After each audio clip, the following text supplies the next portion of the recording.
All right, hello everyone. My apologies for the late start. We unfortunately had a massive distributed denial of service attack against our servers, and saturated all of our data lines. Like basically hundreds of gigabits of data were saturated.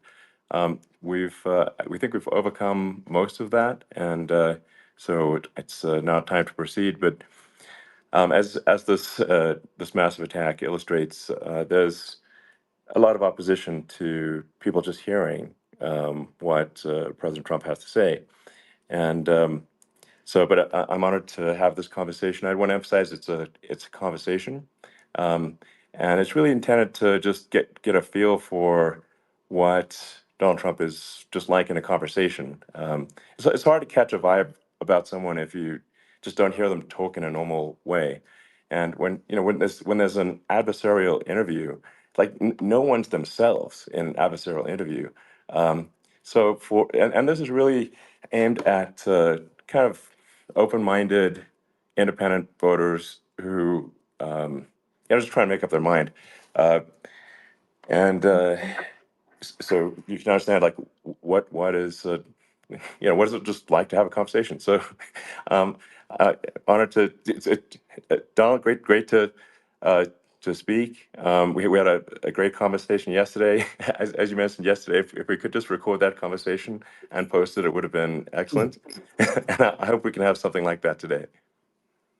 Well, I think we will. I'm pretty sure we will. And congratulations, because I see you broke every record in the book with so many millions of people, and it's an honor. We view that as an honor. And then you do want silencing of certain voices. Usually, those are voices that have something to say that are constructive, oftentimes constructive. And Yeah. so we have to consider it an honor. But congratulations on breaking every record in the book tonight. That's great. Well, thank you. Um, well, I mean, maybe we could start off with, the assassination attempt, which was an incredible thing. And I have to say that, your actions after that assassination attempt were inspiring.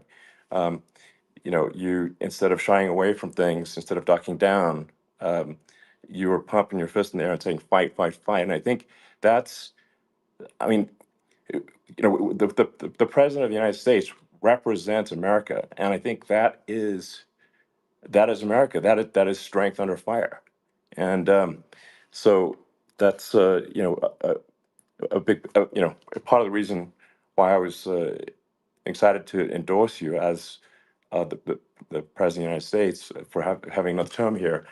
Is that was just incredibly inspiring. But I mean, what was it like for you? Not pleasant, I have to Not be honest. pleasant. I said there was Yeah. blood. I had Being more shot is blood. not much fun. I didn't know I had that much blood. The doctors later told me that the ear is a place that is a very bloody place if you're going to get hit.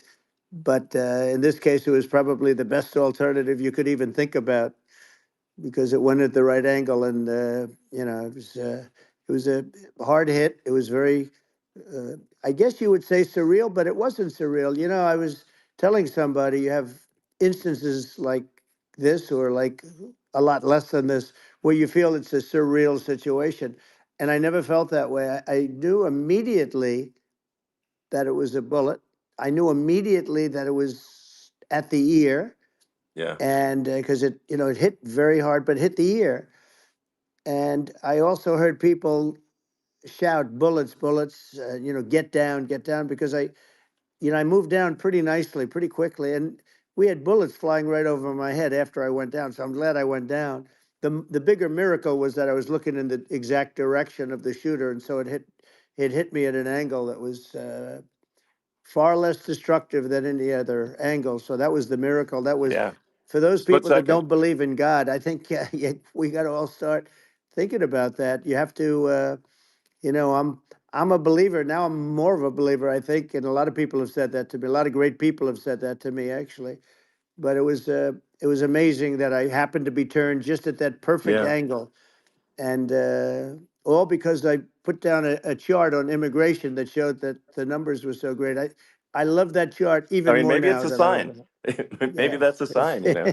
it's an immigration sign. You But highlighted a serious issue, and yeah, at that moment, that's right. the bullet missed your, you know, hit your ear, but you know, missed your head. I mean, your, Well, you know, the yeah, amazing thing is that the sign, I said, bring down that sign on immigration. And it was literally about an eighth of a second where it would be good. And after that, it was going to yeah, be a disaster, no matter which way you were facing. But it just had that perfect angle, which was yeah, exactly at this shooter. Very sad situation. Such a sad situation. As you know, we lost somebody that was great, Corey, yeah, who, a firefighter, a great gentleman, a great trumper. He was just a fantastic family and a fantastic man. And a friend of mine came up, Elon, and said, "I'd like to give the family some kind of help." And I said, "All right, that's great." He said, "Do you mind?" I said, "I don't mind at all." And he wrote out a check for $1 million, gave it to the wife. And, you know, she said, "This is really nice, but I'd rather have my husband back," which is a nice thing for sure, somebody to say, to be honest. She's great. The family is great. And we raised a lot of yeah, money for them and for two other gentlemen are unbelievable people also. They were hit really badly. They thought they were not going to make it, and they did. The doctors in the Butler area, I tell you, they were incredible. They saved the two, and they were really hit tough, both of them yeah, equally.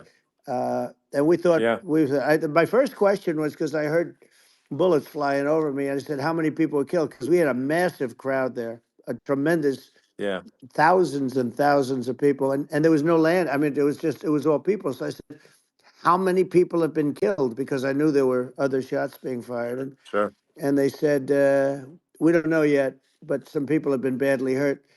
And I have to give the Secret Service sniper, they call him, or sharpshooter, but sniper, yeah, because he didn't know there was a problem. He's an extraordinary shot, obviously, and he didn't know there was a problem. And he was yeah, able to pick it all out within 5 seconds. And he used one bullet from very far away, I guess probably about 400 yards. The shooter was 130, but yeah, he was on the opposite side of the field and the podium, and he saw the smoke and the flame from the gun, immediately recognized it, and immediately took a shot. And it was one perfect shot from very far away. And if he didn't do yeah, that, Elon, he would have. I mean, if he would have, a lot more people could have been sure, badly hurt and killed. So yeah, I have to absolutely, take my hat off to him because that's also a surreal. You know, he's been with them for 23 years, and yeah, he's never had anything like this. And all of a sudden, he has to act, and it's a very tough thing to sure, act and to be shooting somebody. But he saw the gun, saw the smoke, saw the flame from the gun, very far away. I obviously has very good eyes. He's got very good vision, which assume you have yeah, to have in that particular work. But he took absolutely, aim very quickly, and they say it was approximately 5 seconds from long range, yeah, one bullet. If that didn't happen, yeah, because the shooter had a lot of bullets, he had a lot of cartridges up sure. there with him, so could Well, have been very. I mean that's clearly, you know, he was very confident in taking that shot to stop the attempted assassination. But I mean, there does seem to be, I mean, some pretty significant failings elsewhere in the system. Like, there's just no way that, like, how on earth does a shooter get on a roof 130 yards away? That seems crazy. I think most people people are wondering how on earth could such a thing happen? Well, I view it as two ways. There should have been nobody on the roof. There were people, Yeah, because there were so many tens of thousands of people there. There were people that were seeing him, and there was one woman with a red shirt and right. Trump all over I it, saw and the she's video. and she's screaming, "That guy's got a gun!" You saw it probably. Yeah, yeah, There's yeah. a No, I guy saw the up there video. with a So I gun. mean, So, it's like I guess, I mean, for my part, and I think probably many members of the public are wondering how the heck are, you know, basically people wondering by it, pointing out there's a guy on the roof with a gun, yeah. and they're seeing it, but somehow it's not being addressed. That does seem Yeah, crazy. well, they're going to learn from this. The communication between the local police, who sort of had an idea, and then ultimately a man lifted himself up to the roof, could barely do it because he was pulling himself up, and Yeah, he saw the man with the gun. The man with the gun pointed the gun at him. He thought he was probably going to get shot, but he was like pulling himself up, and because of that, he couldn't get to his gun, and he fell down. Actually, very badly hurt his leg, his ankle. I hear very badly, but okay. he fell down, and he did. From what I understand, he did say there's a guy up there with a gun, and the shooting started very quickly after that. I think it forced the shooter to go maybe quicker. He was supposed to be a very good shot. Yeah, My sons, Don and Eric, they can't believe what happened, but they said from 130 yards, a bad shot would hit that target almost every time. They said it's like in golf, yeah, sinking a 2-foot putt. yeah. It's not a tough No, shot. it's not a Um, long shot. The Secret Service person had the long shot. He had triple the yeah, distance actually. So it was a terrible thing. Look, it's hard. I have to say this about the Secret Service. When I went down, and I went down based on, I think, they're screaming, but other people also, because people saw this happen. You had so many people. One of the miracles was that nobody ran. I mean, if a gun goes off, the crowd yeah, control people showed us this. When guns go off, and it does happen in stadiums at a soccer match or some kind of a match, everybody flees. They call it a stampede, like cattle. But everybody, and a lot of yeah. people get killed with those stampedes. We had Sure. more people than you'd have at some of these matches or these games, and nobody left. You had a small group behind us in the grandstand, and that was full.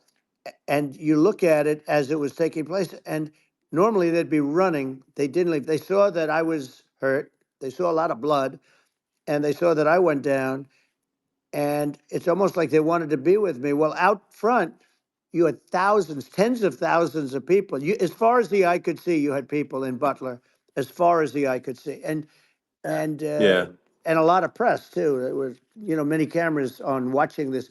It's what makes it so different, because normally things happen that aren't good, but you never have a picture of it. Here we have all these cameras shooting it, so yeah.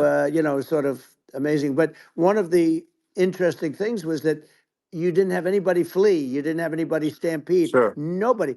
And there were some people behind me. They stood up and they're looking like, I mean, I'll tell you, Yeah, you yeah. want to have them in a foxhole with you. I want to meet some of those people, Sure, because sure. it's so different from what you heard. But so I was down, but the Secret Service Yeah, guys, there were bullets flying right over my head. You could hear them go whizzing, yeah, and these guys came jumping on top of me, and a young lady, Kate, uh, would jump. They moved so fast, and let me tell you, that took tremendous courage. Now there was a lack of coordination. There was, obviously everybody understands that somebody that building should have been covered, and yeah, yeah. I mean, that was I the think big that like, thing. I mean, looking at the aerial views, that building would be like the number one spot for a sniper. I mean, it's like the if you were to pick like what is the favorite place, what if you so if the goal is to assassinate, what's your favorite spot? That building, the You're roof of right. that building would be number one. That would have been the spot. It's like you can ask for a better No, location. It's like number no, that one. would have been the spot. Um, You know what people think yeah, is when the local policeman, who, by the way, he really he did what he was supposed to do. He couldn't hold on any longer. And then when he got yeah, his head just peeking above, this guy standing there with a gun at his head. And when he fell down, again, hurt his ankle very badly, but he was making the calls. But what happened is the firing took place very soon. So what they yeah, think is that this guy ran to his site, which he had all planned out with the gun. He ran to the site and he started shooting fast. And maybe that's why he sort of missed. I mean, he uh, yeah. But he as you got said, me, but he it would have could have hit. If been I it mean, could have been a much yeah. bigger problem. But he totally would have hit if you hadn't turned your head. So like there was a it was a very near It thing. was a So miracle. If I hadn't um, turned my head, yeah, I would not be talking to you right now. As much as I like you, exactly. I would not. Yeah, I would well, not be talking to you. maybe talking to me from another realm, perhaps. Yeah, that's Um, right. We'd be talking from a so different place. But it was a very terrible experience. The Butler Hospital, they did such a great job. The doctors were so good. Everybody was so good. There was a mistake.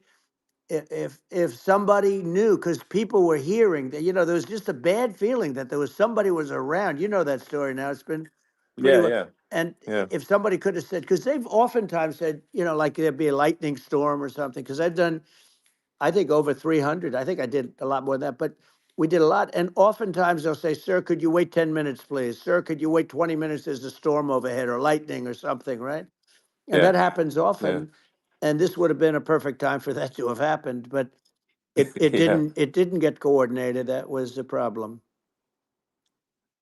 Well, it was your I think your actions in the heat of fire, and like what I find admirable there was that you can't fake bravery under such circumstances. The courage is instinctual or it is not. It's not a rehearsed action. And so I just want to say that I think a lot of people admire your courage under fire there. And Well, yeah, so thank you very yeah, much. I appreciate it. I didn't think of it. I just wanted to get up and I wanted to stand up. I wanted to let people know, I felt I was good when they were on top of me, covering me, actually, very much covering me and very bravely. But I wanted to get up. I said, I want to get up. And they wanted, they have everything there. They wanted stretcher. I didn't like the stretcher, and I knew I was hit in the ear, but I knew I wasn't hit anywhere else. They felt I was hit someplace else yeah, because it was such a lot of blood, and they were sure that I was hit someplace else. And they were saying, "Sir, you were hit in more than the ear." I said, "Nope, I was hit in the ear. I want to get up. Let me get up." And so I got up, and the crowd didn't know what to think. I mean, this was so many people, and you could see they were confused. They didn't know what to think. And I wanted to let them know I was okay. It was very important for me to let them yeah, know that. And they went wild.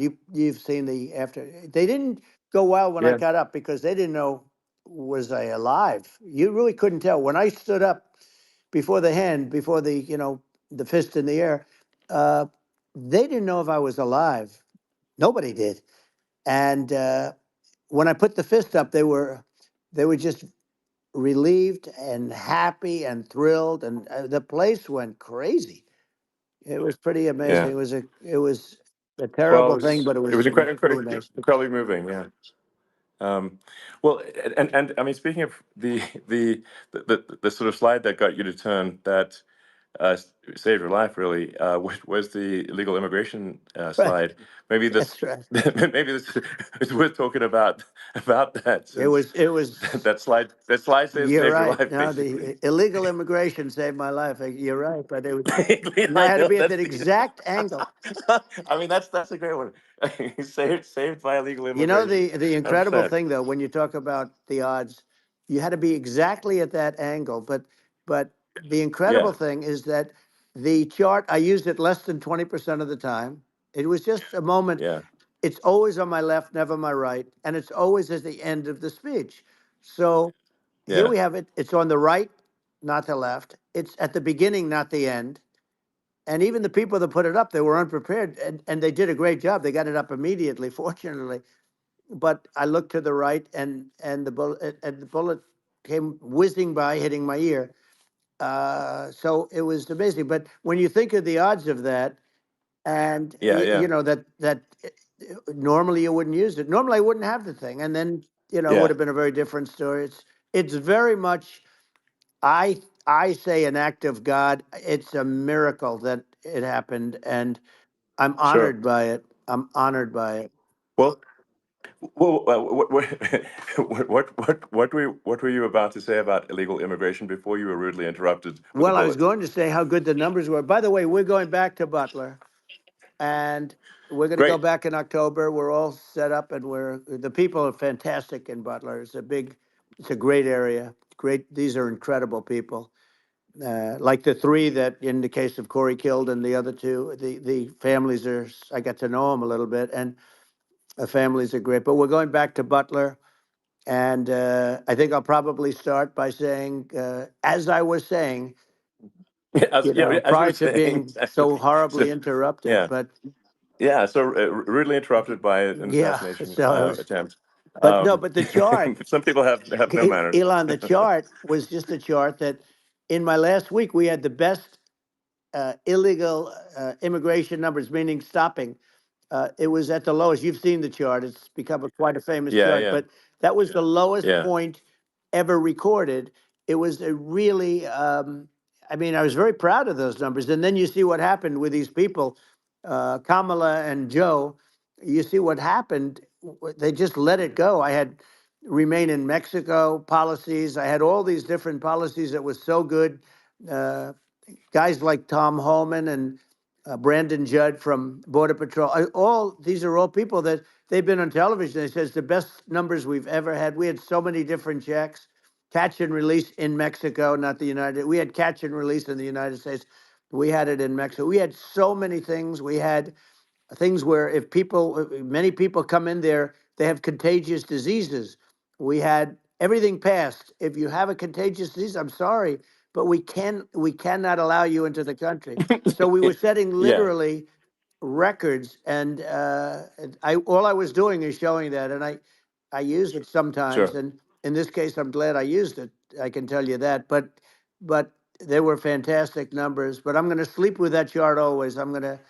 I'll be sleeping with that chart. That chart was very important for a lot of reasons. Well, I mean, would it be accurate to say that you're supportive of legal immigration, but but we also need to shut down illegal immigration, and especially unvetted illegal Yes, immigration, because and that's not the same as saying that everyone who's an illegal immigrant is bad. In fact, I think most people who are illegal immigrants are actually good, but you can't tell the difference unless there's a solid vetting of who comes across the border.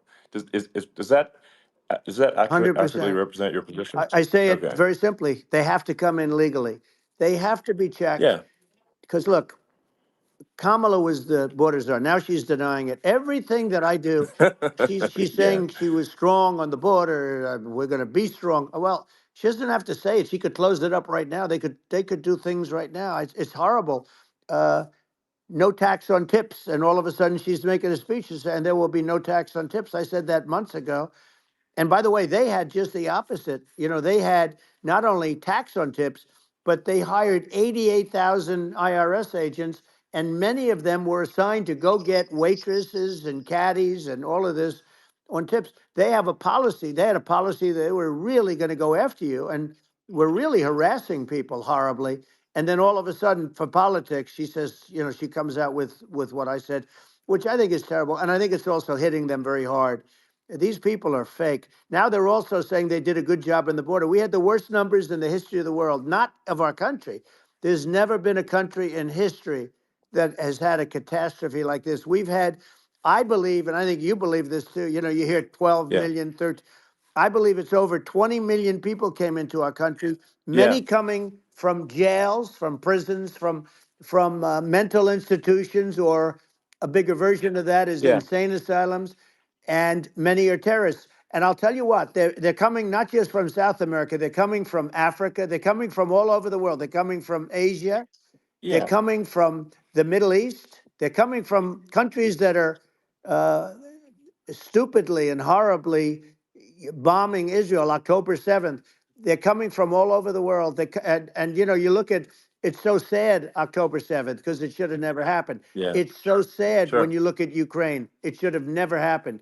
We have a defective Yeah. government. These are defective people, and they're not people that should be running it. But where you see it the best is the border, because you have millions of people coming in a month, and then she gets up and she tries to pretend like she's going to do something. She had 3.5 years. And by the way, they have another 5 months that they can do something, but they Yeah. won't do anything.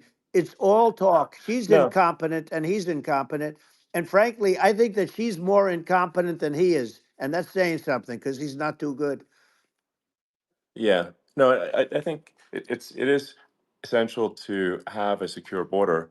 I mean, you're really not a country unless you have a Correct. secure border, and And uh, secure elections you too. know, yeah, absolutely secure elections, and so it's just essential to have a real border, or we can't function as a country, and our service, our central services are being overwhelmed in a lot of cities, um, and as we were talking about earlier, I think having a legal immigration process that is smooth and efficient and done well, and speaking as someone who is a legal immigrant, and I think I mean, like one way to think of it is, who do you want on your team? Um, who do you want on Team America? And I think we want to just say, okay, we want to let in people who are gonna, be great contributors to our society and to our economy, Right. and who do you want on the team? And it's not to say that, like in my opinion, actually, I'd say like probably most of the illegal immigrants actually are actually good, hardworking people. That's my opinion. But some are not, and you just have this sort of adverse selection process where, if somebody's if somebody's like you know, uh, has a career in theft or robbery, I don't understand what's taken them so long to get here, because we're such a target-rich environment. Um, I mean, why aren't more people who have a career in, bad things coming here sooner? Because I mean, it's a piece of cake to go rob, houses in LA or New York, compared to other parts of the world. And in a lot of places in America, if you try to stop the person who's robbing you, you'll be arrested. Yeah. Yeah. So it's insane. It's right. I mean, what's happening with crime, and our police are so good, but they're not allowed to do their job. But I have to tell you, Elon, I They're hate not. to say it because it's such a downer to say it. I hate to say it. I hate it, but you have a lot of people that just shouldn't be. I think it's a much bigger number than you think. They're I allowing, think you're again, right. they're Yeah. allowing people from their jails. And if you were running one of these countries where they're coming from, you would have had all of them. As an example, Venezuela, their crime is down 72%. They're taking their drug dealers, they're taking, frankly, their prisoners, they're emptying out their prisons. They're taking their criminals, their murderers, their rapists, and they're Yeah. delivering them into But the. that's what Castro did Yeah, that. well, he did He, on a much smaller scale. yeah. It was a much smaller Yeah. scale. But this is a massive scale because this is being done worldwide. But here's what's happening: crime all over the world is down. And wait till you see the numbers that we have. This is migrant crime. This is crime that's going to be. Yeah. And I saw it today in New York where somebody was knifed with raped the girlfriend of a man that stood there watching in New York in one of the shelters and started Sure. pulling out the knives, and bad things happened today. But this is happening every day. These are rough people. These are people that are in jail for Yeah. murder and all sorts of things, and they're releasing them into our country, and they're telling them, if you come back, we're going to kill you. We're going to give you the death penalty or kill you. So they don't want to come back. But these are rough people. Yeah. These are criminals that make our criminals look like nice people, and it's horrible what they're doing.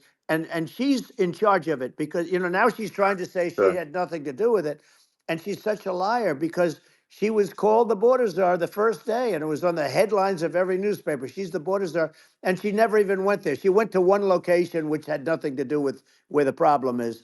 She went in and out, I Right. guess, because she was getting a lot of pressure, Yeah. but Yeah. had nothing to do where the problem Yeah. is. But she was the Well. border czar, and the people Yeah. Yeah. can't allow them to get away with their disinformation campaign. Now she's trying to say that she wasn't. She wasn't really involved, and the whole thing is horrible. She was totally in charge. She could have shut the border down without him. He didn't know what he was doing anyway, so he wouldn't have even known Yeah. what happened. You could shut the border down, he wouldn't Yeah. even know the difference. But uh, the fact is that she was border czar. But if you don't have to call her Yes. that, the fact is you could just call her. She was in charge of the border, and the border was the worst Right. ever. It's simply not working. No, It's, it's I mean, horrible. whether it's by whether it's a question of of intention or competence. Either way, we don't have a secure border, and we have people streaming over like it looks like a World War Z zombie apocalypse at times. And sometimes you got to sort of wonder, like, is it real or not? So because you see things, you're like, is it real? So I went to the border at Eagle Pass, and I saw for myself in Texas, and I was like, okay, it's real. I'm like seeing this in real time. I actually posted the video like just live. I just flew there one day and just to see, hey, is this made up or real? And I'm just seeing people stream across the border, and I have to say, at least the people that I saw did not look friendly. So These are people people. can look at my video and say, hey, Yeah. does these people look friendly? I don't look super friendly. So These are people that um, Elon would not be the same man if he had to walk across the street and look these people in the eye. These are rough people. These are really rough people coming across. And I know rough people. And these are people that we don't want in our country. And the caravans are coming in and they're putting, and who's doing this are the heads of the countries. And you would be doing yeah, it, and so would I. And everyone would say, oh, what a terrible thing to say. The fact is, it's brilliant for them because they're taking all of their bad people, really bad people. And I hate to say this, the reason the numbers are much bigger than you would think is they're also taking their non-productive people. Now, these aren't people that will kill you. We have enough of them, but these are people that are non-productive. They are just not productive. I mean, for whatever reason, they're not yeah. workers or they don't want to work or whatever. And these countries are getting rid of non-productive people in the caravans in many cases, and they're also getting rid of their murderers and their drug dealers and the people that are Yeah, really brutal people. And they're coming into our country yeah, at levels that have never been seen before. And I saw an ad just before I got on the air. I'm walking over here, and I saw an ad by Kamala saying how she is going to provide border security. Where has she been for 3.5 years? For 3.5 years, yeah. No, no. we have 20 million people This I poured think in. is. It's a terrible Yeah, I thing. think this, frankly, I think this is a fundamental existential issue for the United States. And if we have another 4 more years of open borders, and it's going to be even worse with another 4 more years, it's going to be even worse than it's been for the past, 3.5 years. I'm not sure we've got a country You don't have left a country at that left. point. Elon, if they get in, you will have 50 to 60 million people from all over the world, not South America only. We think of South America, we think of Honduras and El Salvador, Guatemala, and Mexico, the four. But it's not that. It's everywhere. They're coming in from Yeah, everywhere. And I had to stay in yeah, I think Mexico. this is a super important Yeah. point. Like people, it's like basically when I went down there, I was like, well, where are people from? It's like almost no one was from Mexico. To be No, clear, Mexico it's less, it's just it's just less it's of just the the others. border. It's just the border with Mexico. But the people coming in, it's Earth, the rest of Earth, and America is only about 4 or 5% of the population of Earth. It would only take a few percent of the rest of Earth to overwhelm everything in the We're U.S. already So overwhelmed, Elon. We're overwhelmed. You had to see the news tonight about New York. New York, and I love that place, and what they're doing to it is horrible, what they're doing to it. And all the courts do is they yeah, try and focus on Trump. Okay, let's focus on Trump, who did nothing wrong. I complain about a rigged election. Elon, what's happened is unbelievable. You have from Africa, from the Congo, they're coming from the Congo, and 22 people came in from the Congo recently, and they're murderers, and they're dropped. They drop them. They take them out of jails, which is very expensive, to maintain the jails. Although they don't do too much maintaining, I can tell you. But they take them out of jails, prisons. They take them out, and they bring them to the United States. They deposit them in the United States and say, "Don't ever come back, or you're going to be executed." And they don't want to come back, but they won't come back. sure. But they're coming from Africa. They're coming from Asia. They're coming from the Middle East. They're coming from South Well, America. just They're Earth, coming from rest of Earth, everywhere. basically. And there are a lot of Yeah, really everywhere on bad Earth. ones. It's just an everywhere on Earth thing, and it's just not possible for the United States to absorb everyone from Earth, or even a few percent of the rest of Earth. It's just not possible. Well, So Elon, we're going to have that's just to yeah, finish this up. We're going to have the largest deportation in history of this country, and we have no choice. Otherwise, we're going to have a country. What they've done to our country. Think of it, with in Venezuela and in some of these other countries. Crime is down 50, 60, 70, 80%. And you would be the same. You would have, Yeah, I'll yeah, tell you what, Venezuela has not gotten rid of all of them. They've gotten rid of about 70% of their really bad people. Their jails are about 50% uh, put into the United States. Same with other countries. Some sure. are at 30%, some are at 50%. They're all different. But the bottom line is they're all going to be at 100%. Why wouldn't you put 100% of, Yeah, and they're doing it right now while this third rate phony candidate, don't forget, I beat Biden. He failed in the debate miserably. And, some people said, oh, gee, it's too bad. It's too bad he did so badly, or I did well in the debate. The first night they said, wow. One of the people at CNN said that was the greatest debate performance I've ever witnessed. And then 2 days later, they didn't talk about that. They just said he was bad. But that's okay. That's the way I get treated. And I don't mind that at all. What I can tell you is this: we cannot have a Democrat. We cannot have her. She's incompetent. She's as bad as Biden in a it's different. Look, yeah. she hasn't done an I mean, interview since this yeah, whole scam started. well, And say what you want. This yeah, was a coup. This was a coup of a president of the United States. He didn't want to leave, and they said we can do it the nice yeah. way or we can do it the No, hard way. yeah. Not, I mean, they just took him out back behind the shed and basically shot him. Oh, what they did Biden. with this guy, So and I'm no yeah. fan of his, and he was a horrible president, the worst president in history. And one of the reasons he was so bad, first of all, the Israeli attack would have never happened. Russia would never have attacked Ukraine, and we'd have no inflation. And we wouldn't have had the Afghanistan mess, if you think of it, Well, and we wouldn't have had yeah. Afghanistan. But we think of it, Well, yeah. you take a few of those events away, and we have a different world. We would also have No, no no, you're. Yeah. inflation was caused by oil. Yeah, no, no. I think you're making an excellent point here, which is that when other countries can, that are, are thinking about invading or doing bad things, when they're thinking about that, they're thinking about, okay, what's the American president going to do, and do they fear the American president, or is it someone they do not respect or and do not fear? And I think they would they rightfully be. I mean, look at the footage of the assassination. They're like, okay, you know, uh, President Trump is like, don't mess with me. I mean, that's like, but whereas I think people are not going to be, and they obviously have not been at all intimidated by Biden, and they certainly will not be intimidated by Kamala. And you have to really think of that in the context of global security. That if the American president is someone that like evil dictators are scared of, that makes a huge difference to the security of the world. So I had a good relationship with Putin, despite the Russia hoax that lasted for over 2 years. Just a hoax created by Hillary Clinton and Adam Shifty Schiff, some just bad people, just sick people, frankly. I mean, Schiff is a sick person. He's going to end up probably being a senator. It's hard to believe. The whole thing is hard to believe. But, they put our country in danger with that stuff, too. They actually, when they make up stories, and you have to fight your way out of it for a long time. But I know Putin very well. I got along with him very well. He respected me, and it's just one of those things. And we would talk a lot about Ukraine. It was the apple of his eye.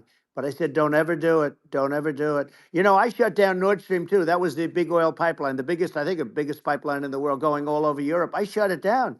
Biden came, and then they say, Yeah, I loved Russia. I was a friend of Putin, and I loved Russia. No, he actually said to me one time, he said, if you're my friend, I'd hate to see you as an enemy. I shut down his pipeline, the biggest pipeline. They were looking at that to yeah, fund, and this pathetic president gets in there, and the first thing he did, one of the early things he did, is he shut down Keystone XL pipeline, which is our pipeline that would have employed 48,000 people, pipeline workers, shuts it down. That was, a massive job that Obama refused to allow. yeah, I allowed it in my first week because it was jobs and it moved oil. And by the way, in a much more environmentally friendly way. It's underground. It's not a truck that catches on fire or a train that catches on fire. But think of it. He shut down the uh, XL pipeline, the Keystone XL pipeline. He yeah, shuts that down and he approves the Russian pipeline, yeah. It doesn't make any right? sense. It's like it's inconsistent. Certainly but I mean, I think it's just worth emphasizing to listeners that immense importance of whether the United States president is intimidating or not intimidating, and how much that matters to global security. Because there's some real tough characters out there, and if they don't think the American president is tough, they will do what they want to I do, know every one of and them. it puts the whole Yeah. world in danger. Elon, I know every one It's of a them, big and I know deal. them well. I know Yeah, Putin, I know President Xi, I know Kim Jong Un of North Korea. I know every one of them. And let me tell you, people will say, "Oh, this is terrible." He said, "I'm not saying anything good or bad. They're at the top of their game. They're tough. They're smart. They're vicious, and they're going to protect their country. Whether they love their country, they probably do. It's just a different form of love, but they're going to protect their country. But these are yeah, tough people at the top of their game. And when they see a Kamala or when they see Biden, Sleepy Joe, they can't even yeah, believe it. They can't believe this happened. All the stuff that you're seeing now, all the horror that you look at Israel, they're all waiting for an attack from Iran. Iran would not be attacking, believe me. You know, when I was there, and I say it with respect because I think we would have been good with Iran. I don't want to do anything bad to Iran, but they knew not to mess around. Iran was broke because I told China, if you buy from Iran oil, it's all about the oil. That's where the money is. But if you buy oil from Iran, you're not going to do any business with the United States. And I meant it. And they said, we'll yeah, pass. yeah. They didn't buy oil. Other countries, likewise, Sure. you want to buy, you're not doing business with the United States. And they were at a point where they had no money for Hamas, they had no money for Hezbollah, they had no money for any of these instruments of terror. And it was amazing. In fact, there were articles when I was leaving, which is hard to believe, actually, especially when you look at what's happened to our country. Our country is so bad right now. It's such a different place. We were respected. Think of it. 4 years ago, we were so respected to a point where when I said don't buy oil, they didn't buy oil, but they had no Yeah, money, yeah, and Israel would have never been attacked. It is zero chance. And again, I said to Vladimir Putin, I said, don't do it. You can't do it, Vladimir. You do it, it's going to be a bad day. You cannot do it. And I told him things that what I do, and he said, no way. And I said, way. And you know, it's the last time we ever had the conversation. He would never have done. I got along well with him. I hope to get along well with him again. You know, getting along well with them is a good thing, not a bad thing. I got along well with Kim yeah, Jong Un. When I met with President Obama just before entering, you know, it's a sort of a ritual. And I sat down with him and we talked. It was supposed to be for a very short period of time. It turned out to be a long period of time. I said, "What's the biggest problem?" He said, "North Korea."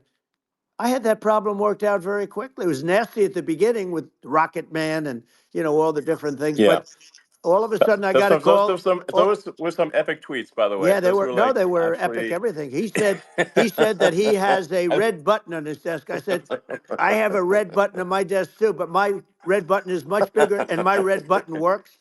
And then I called him Little yeah. Rocket Man of Little Rocket Man. Anyway, here's the bottom line. All of a sudden I got a call from him and they said they want to meet. They want to meet me. And we met, Yeah, as you remember, we met in Singapore. We met also in Vietnam.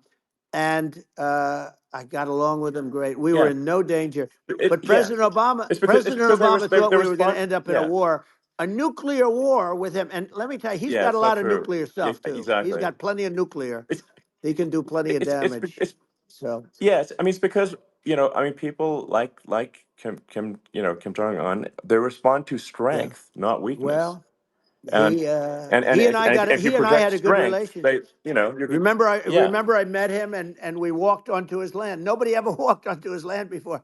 I walked onto. I wouldn't yeah, say. yeah. Let's That bring was up cool. Secret Service again. I wouldn't say they were thrilled when I did that. I walked onto his land, and it was an amazing period. But we were not in danger with him because of me. You know, I always Yeah, say that we have enemies on the outside and we have enemies on the inside. We have some really bad people in our government and people that are and controlling of the people. I mean, I'd mention names, but I really don't want to give them the credit. But we have some really bad, and I say they're more dangerous than Russia and China. If you have a smart president, a president that gets it, we are not in danger from those countries because they need us and they need our help. I mean, we forced Obama, if you think about it, Obama and Biden and Bush to a certain extent, in all fairness, forced Russia and China together. And if you're a history student, the first thing you learn is you cannot let Russia and China align. But then they also got, if you take a look, Iran, and they have North Korea. That's, they call it the axis of evil. In the old days, you had the axis of evil. Here we have a modern day axis of evil. These are powerful countries, very heavy nuclear, which is the biggest threat. Yeah. The biggest threat is not global warming, where the ocean's going to rise one eighth of an inch over the next 400 years. And you'll have more oceanfront property, right? The biggest threat is not that. The biggest threat is nuclear warming, because we have 5 countries Well, now that yeah. have significant nuclear power, and we have to not allow anything to happen with stupid people like Biden. Biden did something with Russia. There was no chance of him ever going in. And when I left, and then after I left, they started forming big armies on the border with Ukraine, right? And I looked at that, and I thought he was doing that because Putin's a good negotiator. I thought he was doing that to negotiate. But then Biden started saying such stupid things. For instance, he said that it can be a NATO country. Now, Russia, for as long as there's been NATO, has said we're never going to agree to that. And we go right up front and say that. And we did things and said things through this president with a low IQ, very low IQ. He had a low IQ 30 years ago, by the way, but now he might not even have a IQ at all. There's nothing on the board that goes this low. He said things that were so stupid that war would have been that war had zero chance of happening if I were there. Zero chance. He was saying everything Yeah. the opposite. Everything the opposite. And it's so sad because many more people have been killed in Ukraine than you read about. You don't read about how bloody it is and how disaster. Hey, Sure. look, just in the 2 armies, you lost 500,000 people. And Yeah. Ukraine's It's having a hard time. Ukraine, I don't know if you saw yeah. the article recently, and it's true. You don't hear the true story, but if you think about it, Russia's gone. Russia defeated Germany with us, and they defeated Napoleon. They've been around a long time. They're a big fighting Yeah. force, Sure. and Of it's course. very unfair. And Ukraine now doesn't have enough men. They're now using young men and very old men to fight, and we're in a very bad position. And I'm not going to blame exclusively, but I can tell you, I could have stopped that, and a smart president could have stopped that. It wouldn't have happened. But we had a Yeah. man that actually made it. It made it more prevalent. It was so bad. The words that he was using, the stupid threats coming from a stupid face that he was using. I said, this guy's going to cause us a war. He's going to cause us. And let me tell you, Yeah. it can Yeah. lead to World War III. That can lead to World War III. The Middle East can lead to. We have numerous places that could end up in a Yeah. World War III right now for no reason No, whatsoever. I think you're right.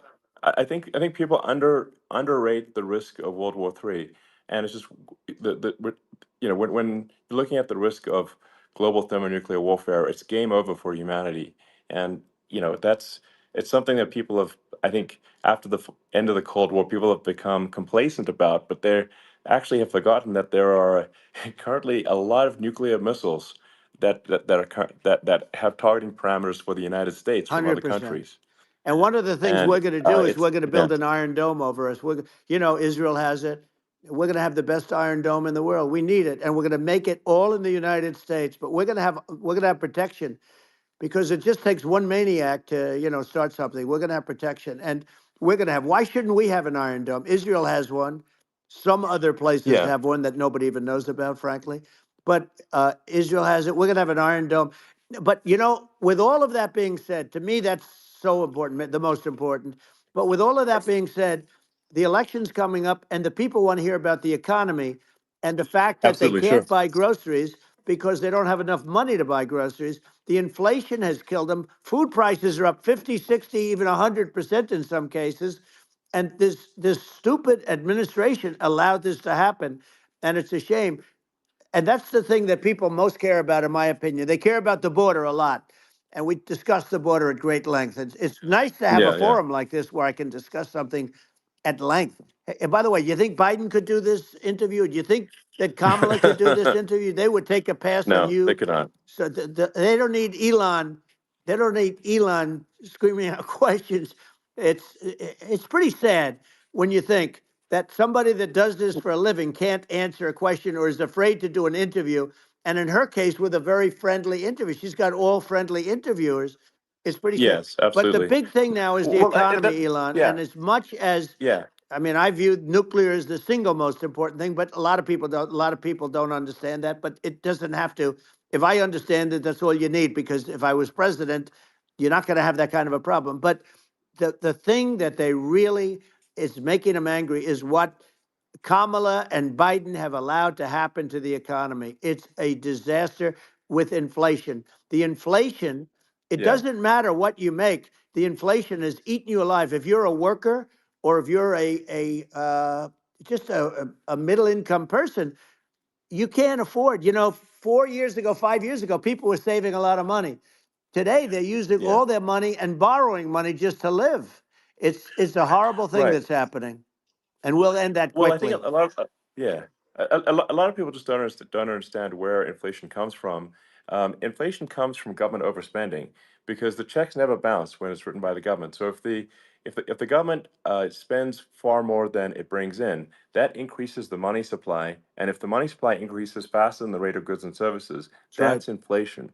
Um, so really, we need to have we need to reduce our government spending, and we need to re-examine. I think we need like a government efficiency commission to say like, hey, where are we spending money that's sensible? Where is it not Right. sensible? And we need to live within our means. We're currently adding, I think, $1 trillion to the deficit every roughly Right. every 100 days. That's right. And the interest payments on the national debt have now exceed the defense budget. It's on the order of $1 trillion, It's interest. and it keeps Yeah, I growing. rebuilt our military, largely rebuilt our military, did a great job on it, which was so important. We had jets, we had fighters that were, and bombers that were 70 years old. And we did a great job in that. Then by the way, then we gave 85 billion of it back to Afghanistan, if you can believe it. We gave them 85 billion. They're one of the largest sellers Yeah, of military equipment in the world. They're selling what we gave them. That was one of the most embarrassing days in the history of our country. But if you think about, let's go back to the economy. We have to bring energy yeah, prices down. Energy started at the price of gasoline. Now your cars don't require too much gasoline, so you have a good, and you do make a great product. I have to say, I have to be honest with you. thank That you. doesn't mean everybody should have an electric car, but these are minor details. But your product is incredible. But the Thank you. gasoline, Elon, is the cost of energy. Not only gasoline, it's the cost of heating your house and cooling your house. That has Sure. to come down. It's gone up 100%, 150, and 200%, and that has to come down. When that comes down, and we're going to Yeah, drill, baby, drill. They stopped drilling, and then they went back to drilling because they went back to the Trump policy. But if they won the day after they get into office, this country will go out of business because they're going to go to an energy policy that's not sustainable. Wind and different things. You're not going to have anything. yeah, And I know you're a big fan of the AI, and I have to say yeah, that AI, and this is shocking to me, but AI requires twice the energy that the country already produces for everything. So you're going to have to build. We're going to have to build a lot of energy if our country will be competitive with China, because that's our primary competitor for this on the AI. You're going to sure. need a lot of Well, I mean, electricity. You're going to need tremendous yeah, electricity, like almost double what we produce now for the whole country, if you can believe it. sure. Well, just going, back to this, like this basic thing, which that people try to make it sound complicated, but it's not. But inflation is caused by government Right. overspending. Would you agree that we need to take a look at government spending Yes. and have perhaps a government efficiency commission that just tries to make the spending sensible and so the country lives within its means, just like a The person does? waste is incredible, and nobody It negotiates is. prices. You used to have a lot of people making jets, and you end up with two companies, and they'll probably try and merge at some point. I mean, I went through it like Air Force, just a thing like Air Force One. One of the first documents they asked me to sign, a general said, "Sir, would you please sign this document?" And what is it? Air Force One. That's with Boeing. which is basically two planes, two 747s, and the price was Yeah. $5.7 billion for two planes. Now they're Wow. highly sophisticated. That's They're insane. even nicer than your plane, okay? But much more sophisticated. They're very. I won't say what's on it, but they got a lot of stuff on it. Anyway, but it's Sure. 5.7. I That's a crazy It's a number. crazy number, but I said, I'm not going to pay 5.7. I'm not going to do it. I said, who made the deal? Obama and his people. I said, well, then I know the deal's no good. I'm not going to do it. And over a course of about 4 weeks, by my saying I'm not going to do it, I got the price reduced by $1.6 billion for the exact same plane, other than we had a nicer paint job, if you want to know the truth. But for the exact same plane, I saved one. And I said to Boeing, man, you guys must make a lot of money if you can reduce the price by that. But now what I do hear is that they're going back to the Biden administration and wanting big cost overruns, because they see these dopey suckers in there, and they'll end up getting some of the money back. But I shaved it by $1.6 billion for the exact same plane, and you can now take that and multiply that out times thousands of other Exactly. items, and Multiply it by yeah, a the zillion, numbers are and yeah, yeah. astronomical. I agree with you. Well, I mean, if so, I think it would be great to just have a government efficiency commission that takes a look at these things and just ensures that the taxpayer money, the taxpayers' hard-earned money, is spent in a good way. I'd be happy to help out on such a commission I'd love if it. it were formed. Well, you're the greatest cutter. I mean, I look at what you do. You walk in and you just say, "You want to quit?"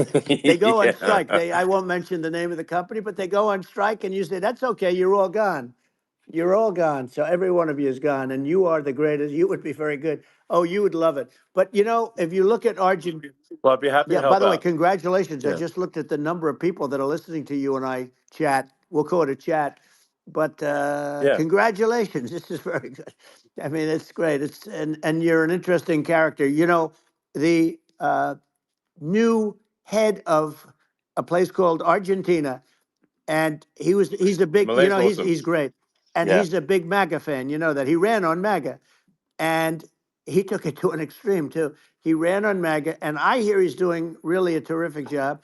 It's called Make Argentina Great Again. It worked out perfectly. He came in, he bought a lot of hats, he brought over, but he's doing a big job. He really cut. And I'm hearing Yeah. they're starting to do pretty well. Inflation's getting down. They had like Yes, exactly. 2,000%. They had inflation like not normal inflation. They had the real deal. But we're going to Yeah. have that pretty soon. We have, I think we Yeah. have the worst inflation we've had in 100 years. They say it's 48 years. I don't believe it. I think we have the worst. They Yeah. don't include a lot of the items that should be included. You know. Yeah. Well, it's just from government overspending and not spending taxpayer money Yeah, effectively, and having just like so many departments, you can't even name them all. And what Malay is doing is he's cutting government spending. He's simplifying things. He's having putting in regulations that make sense, and we're Argentina overnight is experiencing a giant improvement that's in right. prosperity. But it's also a lesson for the United States, which is that um, Argentina used to be one of the most prosperous countries in the world. Um, That's right. in the like in the 30s, 40s, and because of bad government policy, it ruined the country. And if you take Venezuela, for example, Venezuela should be incredibly prosperous. They have phenomenal reserves of everything, oil, everything, and it should be prosperous. But if the government's wrong, it impoverishes the people. And so I think we should not be complacent in the United States and thinking that and taking our prosperity for granted, because if with bad government policy, we can run the country into the ground. And that's just something people should bear in mind. Don't take prosperity for granted. Well, think of education. So we're ranked at the bottom of every list of the top 40. We're ranked number 40, number 38. Uh, Norway, Switzerland, Sweden, different countries are ranked good. Actually, China's pretty close to the top. They're a top 6 or 7, but we're ranked at the bottom, almost at the bottom, 38, 39, 40. In other words, horrible. And yet we spend more per pupil than any other country in the world. So we spend more. And what I'm going to do, one of the first acts, and this is where I need an Elon Musk. I need somebody that has a lot of strength and courage and smarts. I want to close up Department of Education, move education back to the states, where Yeah, where states like Iowa, where states like Idaho, not every state will do great, because states that basically aren't doing good now. You look at Gavin Newsom, the governor of California. He he's terrible. He does a terrible job. So he's not going to do great with education. But of the yeah, 50, I would bet that 35 would do great, and 15 of yeah. them, or 20 of them will be as good as Norway. Norway is considered great. Uh, you can name them. I mean, just they're so good. Some of Yeah, these countries are so good. But if you go into some of these really well-run states, we have states that don't know what debt is. We have states that have low taxes, no debt, everybody working. They're really well run, sure. and maybe they have certain advantages in terms of location, in terms of the land, or the sun, and the water and the whole thing. There are a lot of advantages that some people have. But if you moved education back to the 50, you'll have some that won't do well, but they'll actually be forced to do better, because it'll be a pretty bad situation. but Yeah, but if you think well, about it, yeah, you'll have some yeah, of yeah, these states. I'll bet you'd have 30, 35 states. It'll be much better. And you know what it'll cost? Less than yeah, half what it is in Washington. And yeah. these people don't care Well, about the yeah, students in these, faraway states, and it'd well, be unbelievable. yeah. I think you're making a good point in that if the states have to if if each state has to compete against other states, then people will That's naturally right. move to states where it's better. Well, like Um, California, as we said, it's a badly run state. I could go through. I got so many friends that are in those states, even if they're Democrats. I hate to mention certain states, but Illinois is badly run with Pritzker. He's a real loser. But yeah, but some of these places are just badly run. But it's almost going to force them to run better, and they won't do a good at initially. But you're not going to do worse than you're doing right now. And I would say that yeah, the cost, you would cut your cost by 50 or 60%. And you'd have a little yeah, yeah, monitor. You want to make sure they're teaching English as an example. Give us a yeah. little English, right? Sure, yeah. Right? No, but I mean, to what? Some of these governors are doing so badly. I mean, they got so many people moving out of their state. They should get U-Haul Salesman of the Year award because they're driving so much U-Haul It's sales. actually Because just amazing. people moving out, you Isn't it know. amazing to you as a businessman that they can even survive? Like Illinois, so many people are leaving, and you wonder, how do they survive? I mean, how do they survive? Uh, I saw where you left California and you moved to Texas. Texas does a great job. But, I Yeah, mean, I just wonder, how do these states survive when big businesses, a big oil company just left California, as you know, and they moved to Texas. How do these big states survive when they lose so many businesses and their taxes are already really high? The taxes are among the highest yeah. taxes. You almost wonder, how do they continue on? And in many cases, the governors don't do a good job, and they're crime-ridden places. You wonder, how do they continue to just go on? It's Well, not a good I think there's. situation. I mean, I think the only thing that's going to force some of these states to change is if they risk bankruptcy and they're not getting bailed out by the federal Right, government. right. Well, you're That's gonna that's you're the gonna only thing have that's going to that. get them to change. You remember the Yeah, area in California where they had that, where I guess somebody had sticky fingers and they stole a lot of money, and they went into a form of chapter, and it was very yeah, nasty for yeah. a period of time. But now it's probably the most popular place in all of California. So at some point, something like that may have to happen. But the problem is, you can't penalize people that loan money to the state when you have incompetent people like a Pritzker. Look, the family didn't want him in the family business, and then he ends up being governor of Illinois. So what is he going to be? Is he going to be a great governor? And you have people. I could name every one of them. I got to know every one of Yep. these, and some are very good, and some are just horrible. Well, I think that the larger point here, too, as you're saying, like a lot of people are concerned about the economy, a lot of people are concerned about inflation, and inflation is effectively a tax on people that save money, Yeah. and for people that are working day to day, it's just a form of taxation. And if we can solve the government spending problem, we'll solve the inflation problem, which means people will have a better standard of living, and Yeah. that's a really big Well, the deal. people that got hurt Um, worst are the people that did it the way they were taught to do it all through, their younger life and their young life and their whole life. The people that saved money and then they got no interest on their money and inflation destroyed them. And frankly, they were almost better off if they didn't do anything like that. I mean, those people have been absolutely decimated, and we're going to bring those people back and help those people. We've got to get the prices down. When I look at bacon costing 4 or 5 times more than it did a few years ago, sure. when you look at some of the food products in grocery stores, people go, they can't believe it. They used to be able to buy a whole cart, and today, a lot of people just don't have the money. They go in and they can't buy anything. They look at Yeah, it's sticker I shock. think They it. call it Yeah, sticker shock, right? I think it really just comes, like I said, I think it just comes down to really, I guess, two things, which is that if you solve government overspending, you solve inflation, which improves living Right. standards of the average person, and then if you deregulate, like have sensible regulations, so because a lot of the regulations are nonsensical and cause the cost to be extreme for no reason, but unless you've got effective deregulation, like Reagan did a great job on deregulation in the 80s, but it's been 40 years since we had That's right. anyone really. I mean, during your administration, we made some progress, but I think there's an opportunity to make, I think, radical progress with sensible regulation. Yeah. And Well, if it was Elon, those two things, yeah, those are the big yeah, we deals. set a record. We did more deregulation and more restrictions on all of the different businesses than any other president. Remember, I had the rule for everyone we put in, you have to get rid of 10 or 12.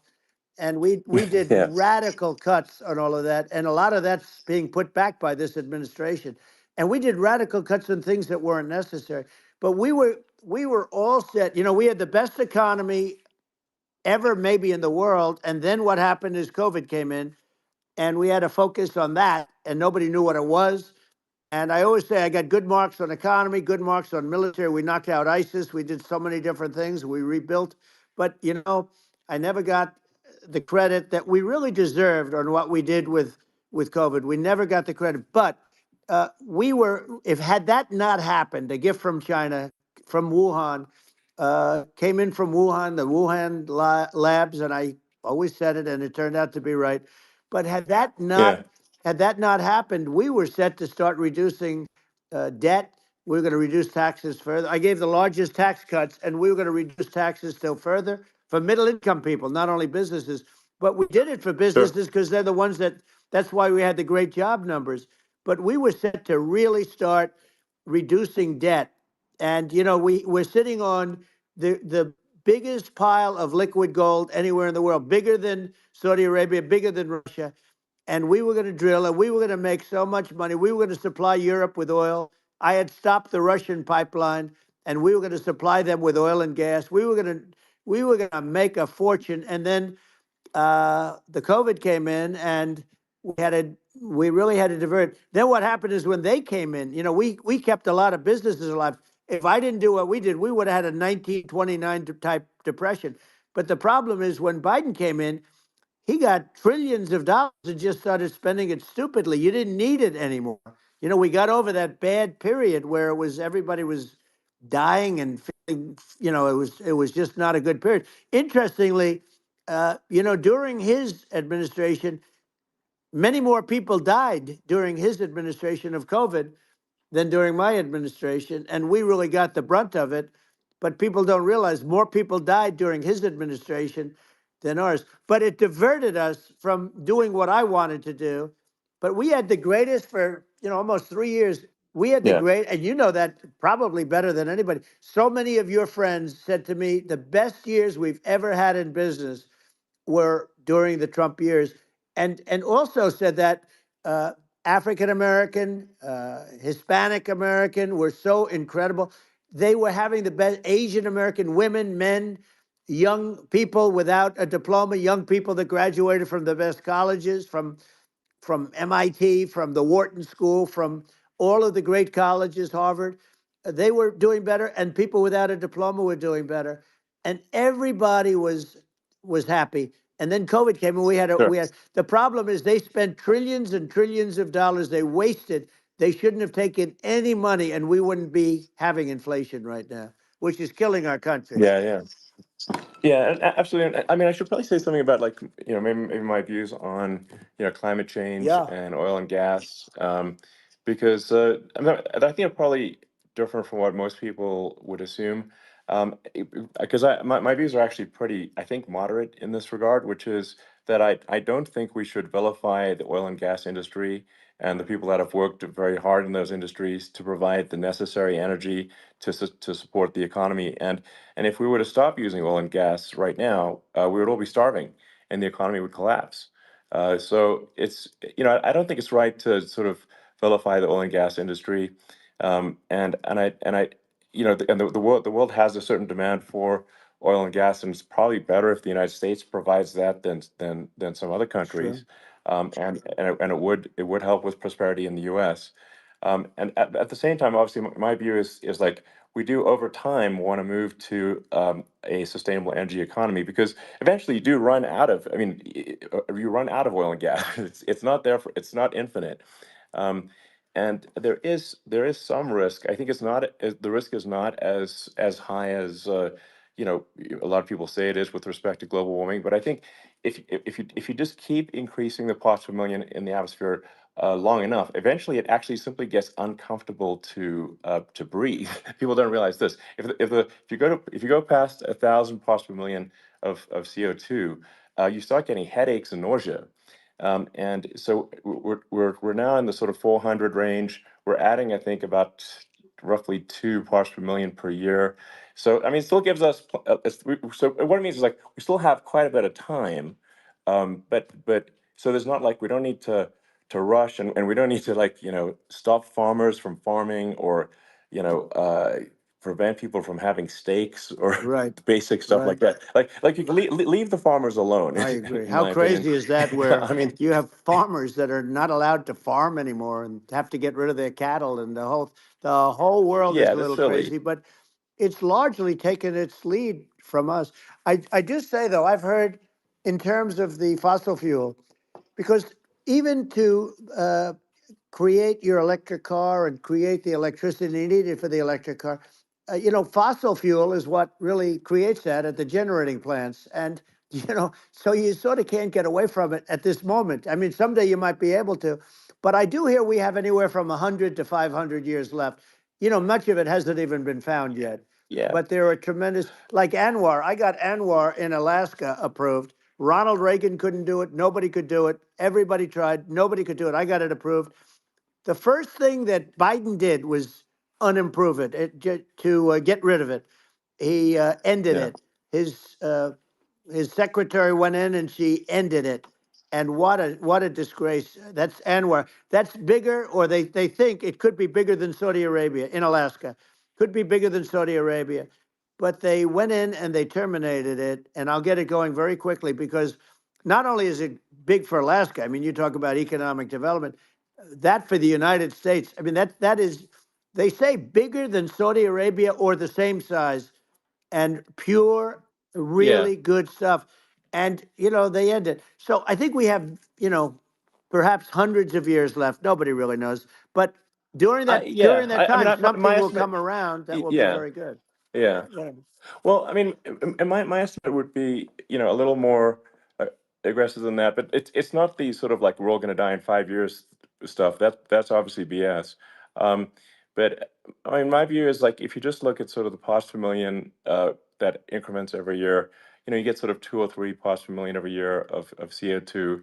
Uh, y- I mean, I think some of that it's problematic if it accelerates, if you start going from two or Right. three to say five, and then there may be some situations where you get just a step change increase in the CO2, Hmm. um, and I think we don't want to get too close to 1,000 ppm, because like that's actually makes it uncomfortable to breathe. Like just existing in 1,000 ppm CO2 is uncomfortable. That's like that's considered like an industrial hazard. Right. Just so so it's.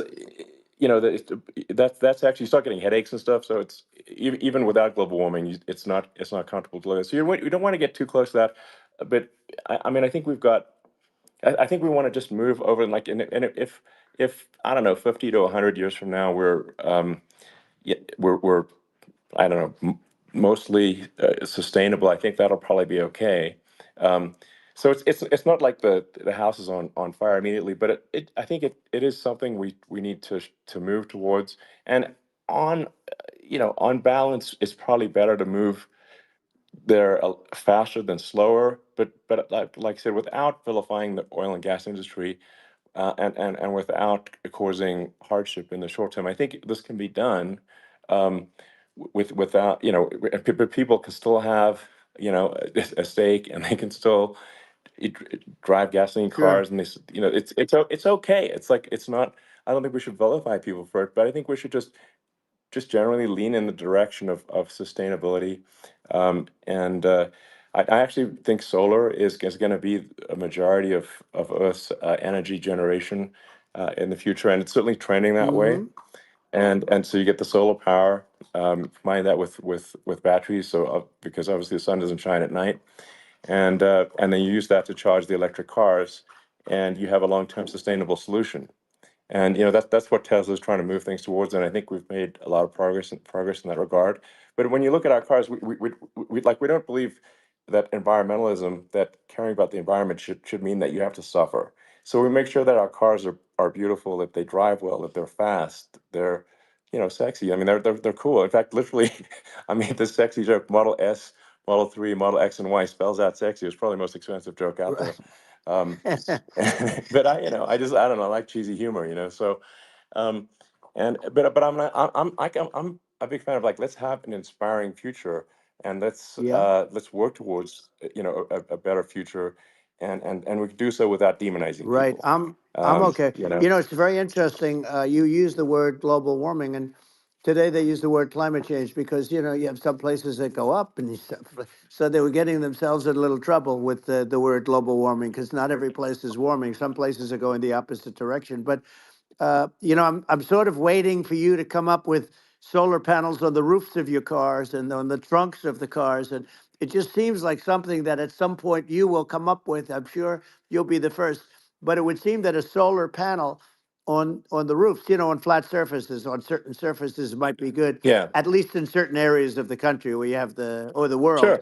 where you have the sun. But I would think, and I have no idea because that's not my world, but I would think that this would be something that would be interesting. But the one thing that I don't understand is that people talk about global warming or they talk about climate change, but they never talk about nuclear warming. And to me, Sure. that's an immediate problem because you have, as I said, 5 countries where you have major nuclear, and probably some others are getting there, and that's very dangerous. That's where you need a strong American president because you don't want to have this proliferation. But you have 5 countries and getting more. China is much less than us right now, but they're going to catch us sooner than people think. They're way lower. Russia and us are number one, and I mean, we're sort of tied. And China is far behind, but they're developing at a level that you're not surprised to hear very fast. They'll end up catching up, maybe even Yeah, surpassing. But to me, the biggest yeah, problem is not climate change. It's not, and everything's a problem, but it's degrees. To me, the big problem is the nuclear power. The power of nuclear is so great. And when I talk yeah. about Nuclear power is underrated. It's I'll awesome. prevent World War Yeah. III, Oh, I will. But the okay. truth is that you have to because this is no longer army tanks going back and forth and shooting at each other. This is Yeah. a level of destruction and power that nobody's ever seen before. Yeah, and actually, there's the bad side of nuclear, which is a nuclear war, very bad side. But there's also, I think, nuclear electricity generation is Absolutely, you're underrated, right. and it's actually, people have this fear of nuclear electricity generation, but it's actually one of the safest forms of electricity generation. It's just a huge misunderstanding. Um, and if you look at the injuries and deaths, caused by, say, I mean, I'm not going to try to pick on coal mining, but just any kind of mining Right. operation, And there's a certain number of injuries and deaths per year. And you compare that to nuclear. Nuclear is actually way better. So it's underrated as an electricity source, and I think it's something that's worth reconsidering. But there's so much regulation that people can't get it done. So that Maybe they'll have sort to of change the have it, name. The name is just, it's a rough name. There are some areas yeah, it's a rough like when name. you see what happened in, Good bad right, branding. The we'll have to branding's rough. rebrand it. We'll have to give it a good name. We'll name it after you or something. No, No, it has hey, it has a branding problem. When you see what happened it does have a branding problem. when you see what happened in Japan, where they say you won't be able to go on the land for about 3,000 years. Did you ever see that? And in Russia, where they had the problem, where they, there's a lot of bad things happened, and they have a problem. And they say that in 2,000 years, people will start to occupy the land again. You realize it's pretty bad. No, But that's not true. but you're Well, no, right no, about it. It's amazing. it's actually not that bad. So like after Fukushima happened in Japan, like people were asking me in California, are we worried about like a nuclear cloud coming from Japan? I'm like, no, that's crazy. It's actually it's not even dangerous in Fukushima. I actually flew there and ate locally grown vegetables on TV to prove it. Um, and I donated a solar water treatment, a solar powered system for a water treatment plant, and Yeah, but you haven't because the been danger feeling is so just well lately, and I'm worried about no, it. no, but I mean, I'm it's just only kidding. it's fine, It's like Hiroshima and Nagasaki were bombed, but now they're like full cities again. So Right. it's Well, that's clearly great. not That's great. something that That's um, great. so it's not as scary as people think, basically. But Yeah. um, let's see. I mean, are there some other topics we should touch on? Oh, like lawfare. I think Well, we need to be concerned about. what they've done to Um, this country. obviously, Yeah. yeah. Well, we just won the big I mean, case in Florida. This was a Biden administration did something that's never been done in this country, and that's go after their political opponent, me, with this nonsense and just nonsense. And the big case in Florida we won, but they always pick a judge and a jury, and they use local DAs, they use the local attorney generals, like Fani, Fani, spelled yeah, Fani, Fani, and yeah, it's yeah. all a big hoax, and it's all run from there. Like in Manhattan, the one of the top people from the Justice Department went in, ran Manhattan, ran the state. The Letitia James deal was run by a person from the Department of Justice, Biden. They've never done this before, Sure. and they set up a very bad precedent. It's called lawfare, warfare. Yeah, It's a terrible thing, and never happened in our country. It does happen in banana republics and third world countries, but it's never yeah, happened. And the incredible thing is it actually drove my numbers up because people see, fortunately I have a platform like you, or in all fairness, like a conversation like this where I can talk about it and people understand. I mean, you fight for election integrity and you end up getting indicted because you're fighting for election integrity. And when the day comes that you can't fight for election integrity, you don't have a country anymore. So what yeah, happens is they went after their political opponent, me. Now Biden's, close to vegetable stage, in my opinion. Okay, I looked at him today on the beach, and I said, why would anybody allow him? The guy could barely walk. Why would anybody allow him? Does yeah, he have a political advisor that thinks this looks good? He thinks this looks good because it looks so bad, and it's ridiculous. I mean, and he's been doing right, that right. for a long time. He can't lift the chair. The chair weighs about 3 ounces. It's meant for children and old people to lift, and he can't Yeah. lift it. The whole thing is Well, crazy. he's clearly not, I mean, he's clearly like we just don't have a president right You now. don't That's have a just obviously the president, and case. she's going to be worse than him Um, because she is a San Francisco liberal who destroyed San Francisco, and then as Attorney General, she destroyed California. You talk about location, and we're talking about the sun and the water and all. There's nothing better than California. She has destroyed that. She was the original DA. She was the original in San Francisco. She was the original Attorney General in California. What she has done to California is, well, you know better than I do. You just left California for a lot of those reasons.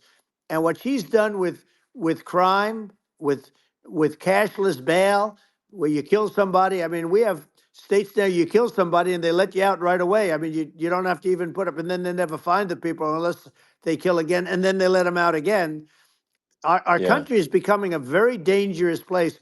And she is a radical left San Francisco liberal.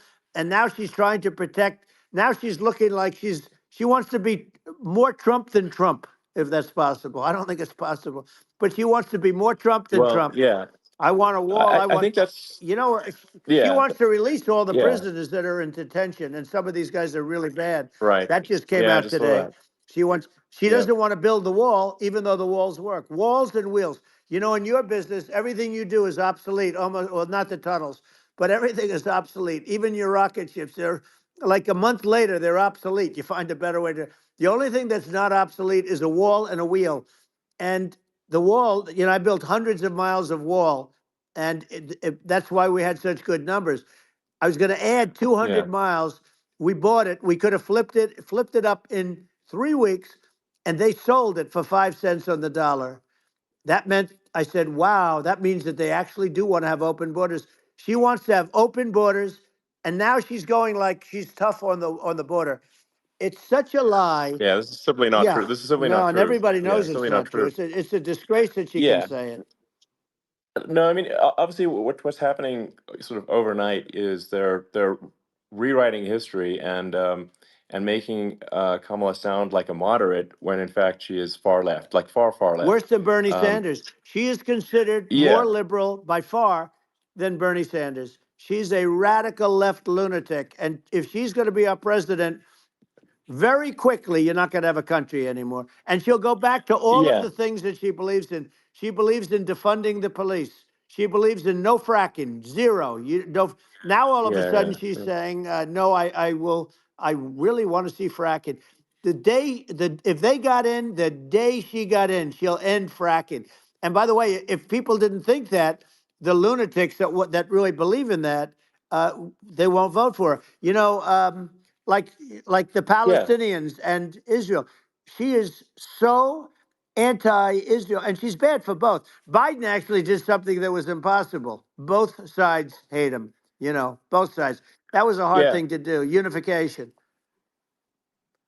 Yeah, no, no. I mean, Netanyahu came to give a talk to a joint Senate and House sitting, and I was there, and Kamala stood him up.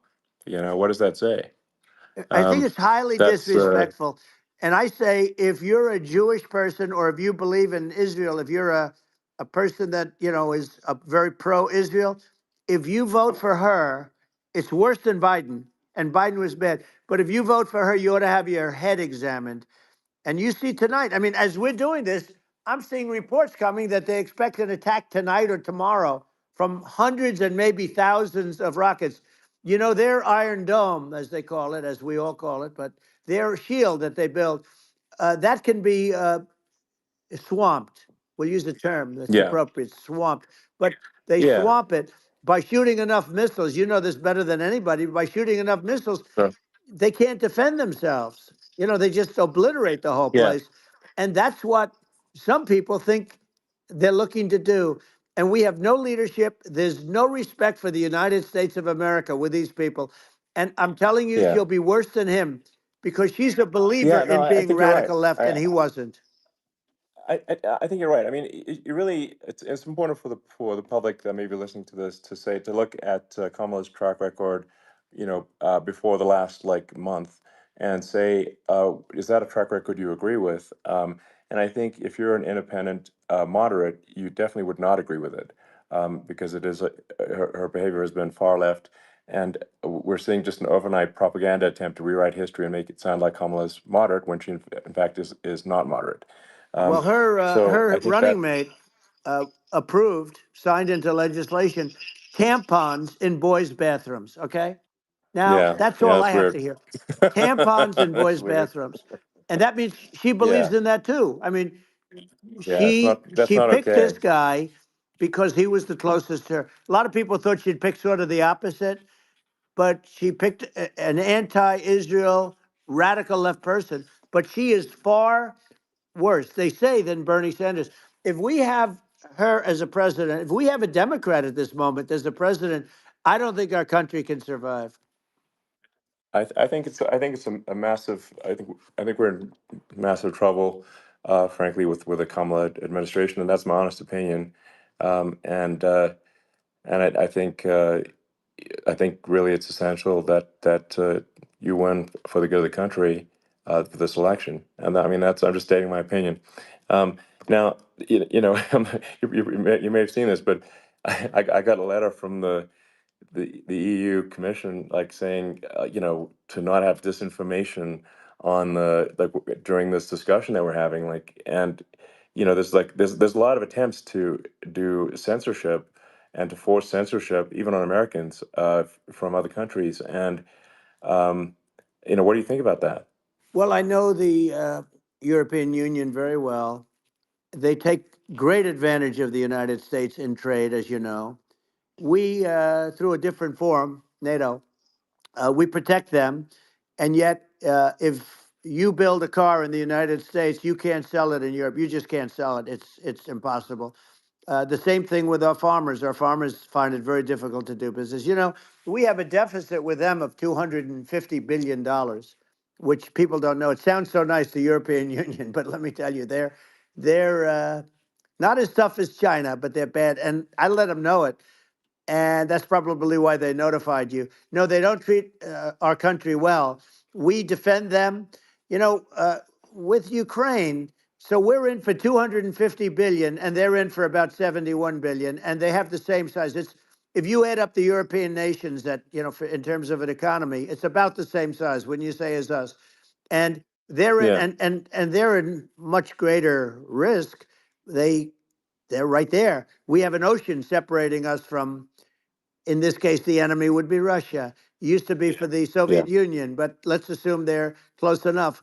And what happens is uh, they're in for 70 something million. I think even less than that, billion, and we're in for about 250 billion, and it could be a lot higher than that.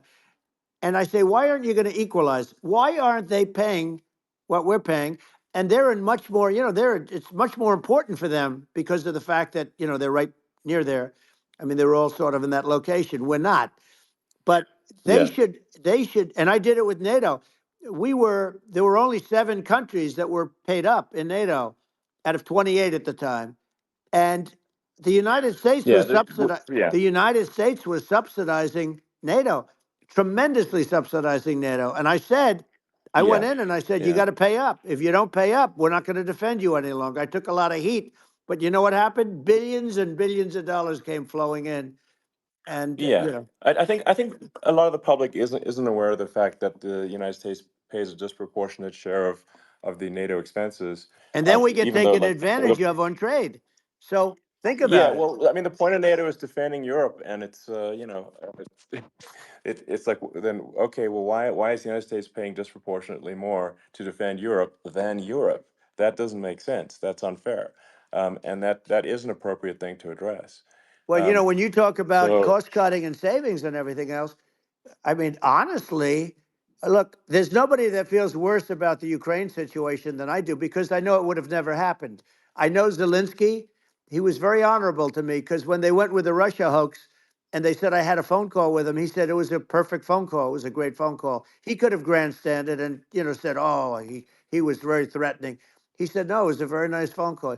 I called him up to congratulate him on his win, and you end up getting impeached because these people are yeah, yeah, lunatics. I was talking about the difference from the people within and the enemies on the outside. In many cases, the people from within are more dangerous for our country than the Russias and the Chinas. If you have a smart president, you're not going to have a problem with them. You're going to do things. yeah, Now, they've taken advantage yeah, of us absolutely. incredibly, but you're going to do things with the right person. Yeah, well, I think it's obvious that you're a believer and an advocate of free speech, because during your first term as president, you were attacked relentlessly every day, often very unfairly with false attacks, and you didn't try to shut down the media. You didn't try to uh, inhibit their freedom of speech, and I think that says a lot. Well, the good thing is that you and I have, and some people, very few, we can get the word out. Although sometimes it's hard because they don't want to print it. Like we're having a great conversation right now. Kamala wouldn't have this conversation. She can't because she's not No. smart. You know, she's not a smart person, by the way. She can't have this conversation. And Biden, we don't even have to talk about it. I mean, he couldn't have this conversation. He would have given up on the first half of a question. He would have walked out. He would have said, "Where am I? Where am I going?" So anyway, but Yeah, no, he wouldn't have this. that's true. Not a lot of people would have this conversation, but you know, we cover a lot of territory. But the beauty is that you know, we can have a conversation, and Yes, you can I'm actually able have a to get it out conversation. without because I get treated unfairly This by is a the really press. big point. You can actually have a conversation with you, Yeah, it's nice, isn't it? and you can't have a conversation with Biden or Kamala. It's like not. It's not possible. That's true. Um, It's so this is like talking to an NPC. So no. it's just Well, impossible. but think of it. We need a man or person who's unbelievably sharp in order to stop all the nuclear danger and all the dangers that I'm talking about. And I got along with all these. You know, I got along with Kim Jong Un. We had dinner. We had everything, and he really liked me, and I got along with him really well. By the way, he's the absolute boss over there. You know, a lot of people said, "Oh, do you think he really?" That's for Let me sure. tell you, I saw things that you don't want to know about. He is the boss, but you know, we had a good relationship, and he doesn't like Biden. He considers him a stupid man. He said he's a stupid man. Well, at least he speaks his mind. But you know, in this country, you're not sort of allowed to say it, but I guess you are. You should be allowed to say it if Yeah, it's true. But we need smart people, and we need people that have an ability to lead. And she doesn't have that ability. Can you imagine? Now, you know yeah. Chairman Xi very well. Can you imagine her and him negotiating or No, it's even silly. It would be standing silly. together? It is the whole concept Yeah. is ridiculous. She is terrible. She's terrible. But she's getting a free ride. I It saw a would. picture of her Yeah, yeah, on Time Magazine today. She looks like the most beautiful actress ever to live. It was a drawing, and yeah, actually, yeah. she looked very much like our great first lady, Melania. She looked, Yeah. she didn't look like Camilla. That's right. But of course, she's a beautiful woman, so we'll leave it at that, right? Yeah, well, maybe like I think part of what people in America want to, people in America want to feel excited and inspired about the future. They want to feel like the It's future is true. going to be better than the past, and that America is going to do things that are greater than we've done in the past, reach Right. new heights that make you proud to be an American, and excited about the future. Um, They want the and I American think dream just back. You know, they want the American dream back. More important than anything else. It's like you don't have that today because the people they've been just sucked. They see incompetent people running our. You know, the Biden thing is very interesting. People just found him to be incompetent, and when I debated him, I was like, "Is this for real?" It was Yeah, it was just absurd. But I think there are like some grand projects that we could do. I mean, I think like we could build a base on the moon. We could send American astronauts to Mars. We right. could build high speed Yep. connections that are more advanced than anything else in the world between our cities, so people have fast transport. Um, it's possible to solve traffic with tunnels. That's right. We already made great progress in Vegas doing that, and and just do things that are exciting and inspiring and make the future feel like it's better than the past. Well, I saw what you Like, did in Vegas, and I'll tell you, it was amazing. I got to see. I took a big glimpse at it, and it's incredible. You know, it's incredible, and you could do that all over. You could do that all over. It's deep. yeah, You and don't that's even need much structure. You know, assuming you're in the right areas. no, it's It's straightforward. amazing. So like I think we could do some things that like China's got incredible high speed rail between its cities, but I think it's actually possible with tunnels if with deregulation with an ability to actually where it's like legal to actually do the tunnels. Then you could have high speed tunnels that are actually better than anything else in the world for high speed transport between Right. cities, and that would be something that Americans can say, "Wow, okay, we've got something that's cooler than anyone else in the Yeah. world." That's the kind of thing that makes you proud to be an And American. much safer than surface trains where there is a danger there, you know, with people, with crazy Yeah, people. It's much safer, much better. And, you know, it's sad because I've seen some of the greatest trains. I find it fascinating. And I've seen the systems and how they work and the bullet trains, they call them, I guess. And yeah, they go unbelievably fast, unbelievably comfortable. with no problems. And we don't have anything like that in this country, not even close. And Yeah. it doesn't make sense that we don't. Doesn't make sense. Yeah, and I think also like there's I'm kind of hopping on the excess regulation, but I think something that um like I think people can generally understand is that what happens with laws and regulations is that there's more and more of them every year, and unless there's a process to clean them up, eventually everything becomes You're right. illegal, and that actually it slows down the development of new technologies. I mean, if you take the sort of like I think there's room for some reform at the FDA Yeah. for Yeah. improving the speed with which we approve drugs that could help save lives and improve people's Yeah. lives. And I worked very hard and on that. You know, we got that down yeah, to the lowest number ever, and we got therapeutics approved in the FDA that people can't even believe the speed. But I took them on. I don't think they like me too much, but I got things approved in the FDA at numbers that they wouldn't believe. And you know, it's a very bureaucratic group. Actually, it's a fine group of people in many cases. I got to know a lot of them, but I was pushing them really hard for Regeneron, for so many different things that were really pretty amazing. But the FDA takes too long. It's 12 years to get a product approved. I got it down to 4, and I yeah. got some things done very quickly. But it's really something that is going to have to be worked on because it takes too long.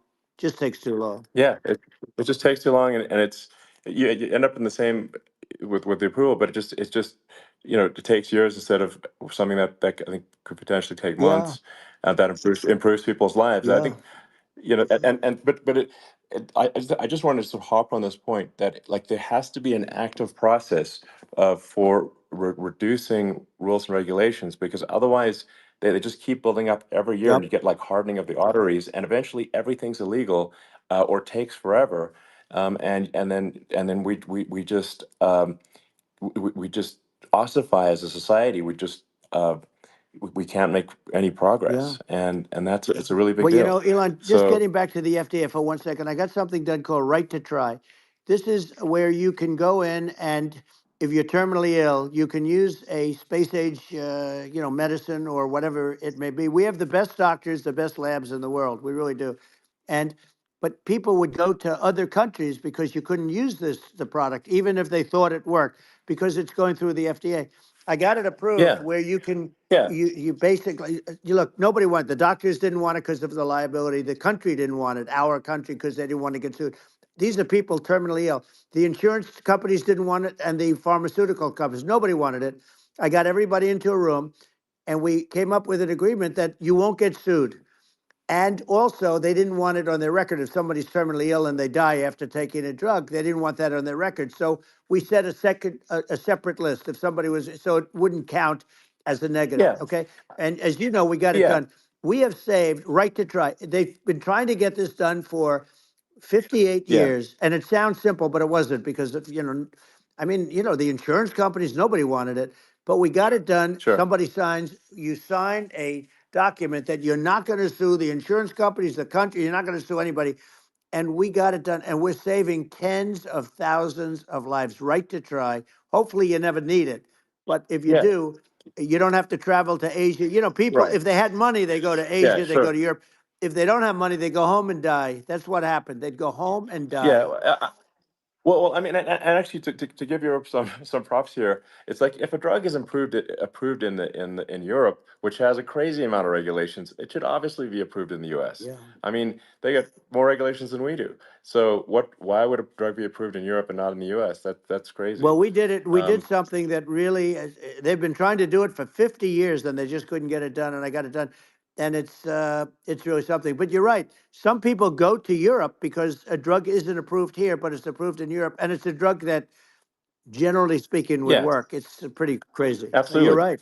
And I think so, as long as people are properly informed of the pros and cons, and like these are the risks, this is the risk, and like you make your own decision. Yeah. That makes sense. Well, I think just, So in sort of closing up, and by the way, I'm looking at the numbers. You got a lot of people listening. I hope you don't get yeah, nervous because you got a lot of people listening to you right now, like 60 million or something. What is that number? It's crazy. It's amazing how you can see that right away. How many? What is the number? Wow. What is it? Well, Wow. I think in Wow, terms of people that that's bigger than you said. You said 25 and you're much more than double that number, 25 million. I think you're going to be 60 or 70. And I guess over a period of time, hey, I congratulate you. Do I get paid for this or not? well, I think actually in terms of the number of people that will hear this conversation over the next few days to Right. weeks, it's going to be hundreds of That's what they millions. say. Yeah, that's good. Well, look, it's an Yeah. honor. Yeah, I just asked this, are you better off now or were you better off when I was president? Nobody's better off now. People, we put out polls on that and nobody's better off now. Inflation has killed it. And they also feel very unsafe. You look at what's going on with a lot of different things. You look at the riots we had at the Yeah. colleges over, I mean, it's ridiculous, but Right. all of the riots, they just feel unsafe. And now they really feel unsafe because you have a new form of crime. It's called migrant crime. I call it Biden Well, migrant yeah. crime. Maybe I'll call it Well, Kamala migrant crime. But I mean, with all these things, I always try to get to the ground truth by just asking people. And my mom lives in New York, and I was like, Mom, do you know, have any of your friends, been attacked or assaulted? And she said, yeah, three of her friends in three it's separate crazy. incidents were assaulted just in recent months, just walking around the streets of New York. And I said, well, did what happened to the people that assaulted them? Oh, nothing. They got away. Like, and they just They know that always get away. nothing's going. And they don't even bother reporting it because there's not. They know that there's not. They're not going to. People are not going to get prosecuted. They just let violent criminals out in New York The only one with that gets zero bail. prosecuted is Donald Trump. They don't get, they prosecute Trump. Yeah, I mean it's just obviously messed Oh, up it's terrible. if violent criminals are being getting off scot Yep. free, and meanwhile the New York spending massive resources prosecuting you, and it's like what's this and I think the sort of sensible public looks at this and says what the heck's going on here? This is obviously abuse of the legal system. Um, the legal system is supposed to be protecting the That's right. public from violent criminals, and it should be obviously allowing the public to make their own decision about who should be president, as opposed to, some, legal case. Once they start this precedent, because this can go on with the next one, I mean, this is a very bad precedent what they're doing in terms of, going after their political opponent. And that's all it is. It's going after their political opponent. Yeah. And then you get a judge who's, a strong Democrat. And I'm being nice when I say that, in many cases, crooked as hell. But you get a judge and you go into an area where a Republican gets 3 or 4% of the vote, and you'll have a jury pool Yeah. with people that hate Republicans or hate. It could Sure. also be the other way though, Of course. because it could start the other way in areas where they hate Exactly. Democrats, and you get into a Yep. Pandora's box. It's a very dangerous thing for this country, and a very dangerous thing even for the state. New York City is Yep. losing. New York Absolutely. City and state lose a lot of business over what they did to me, because these people say we don't want that to happen to us. That's no justice system. You have an unfair system of Yes. justice, and it's costing New York State a tremendous amount of money. People are leaving and companies are leaving, and they won't come back. So all of that stuff is important. But the economy now is the big thing, and we can turn that economy up so fast, and people are going to be back again. We're going to get rid of Yeah. I think there's inflation. I think there's a lot of Right. opportunity. Absolutely. Absolutely. So And I just I want to think I I want to think congratulate you. You've done an amazing job. You have definitely got a fertile mind. We can talk. You and I can talk about rockets and it's kind of you to say thank you. tunnels. We can talk about tunnels and rockets and electric cars. So many things. And now you're into the AI, and that's going to be another beauty, I'll say. So Yeah. it's an amazing thing you've done, Elon. It's an amazing thing, and I Well, congratulate you.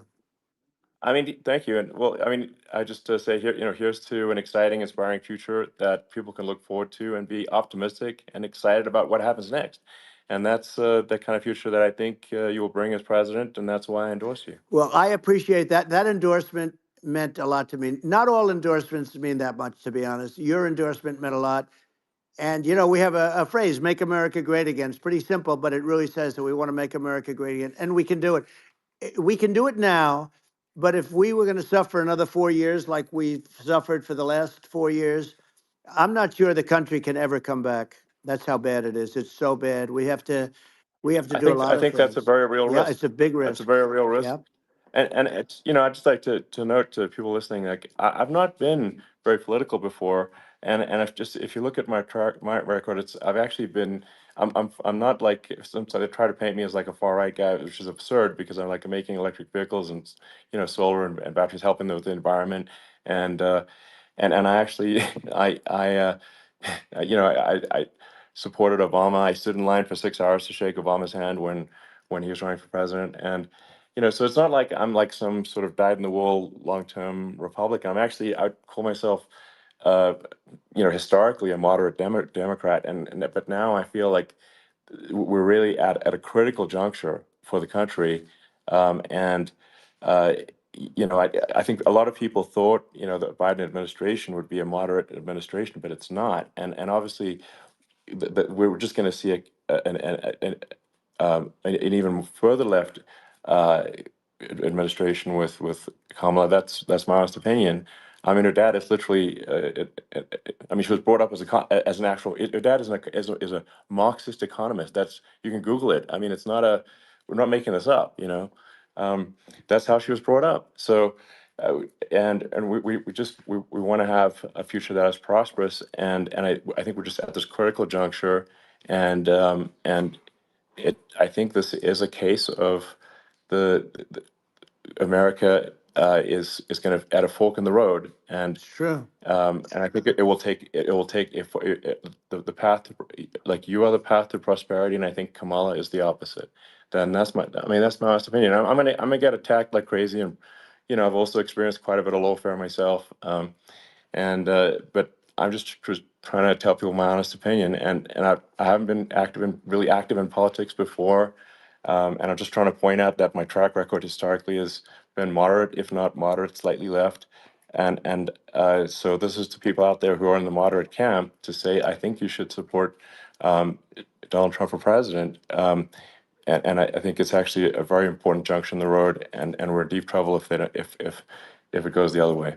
Well, I want to thank you. And, I actually always did think of you as somewhat left. I must say that. So it's Yeah. even more of an Well, that's honor to have yeah. your endorsement. I know how strong you feel about it. But, when you think of her, San Francisco, 15 years ago, I had a great friend, Bob Tish. He said it's the greatest city in America, and now it's almost not livable there. And California likewise. And she was involved in the destruction of San Francisco and the destruction of California, and she will be involved in the destruction of our country if people are so unwise as to elect her. And I hope that doesn't happen, and I hope the elections are going to be run honestly, and we're going to turn this country around. We're going to do things and we can do it fairly quickly. And we have to get rid of the criminals that have been, given to us by other countries as they laugh. They laugh at Yeah. us. They think we're stupid to accept these people. These are radical, stone cold killers in many cases and terrorists. And they're in our country by the hundreds of thousands. Yeah. And we have to take Yeah. them out.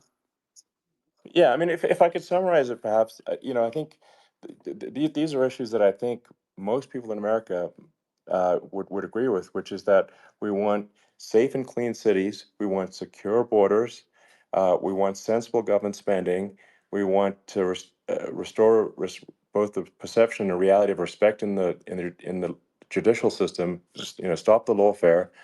And I think that's like, and how are those even right wing positions? I think those are that's just common sense, and that's I mean, would you agree with that? 100%. I don't understand, the whole, they call it progressive. They don't like the word liberal anymore, but call it liberal or progressive. I don't understand how somebody could say that it's okay for them to empty prisons into our country.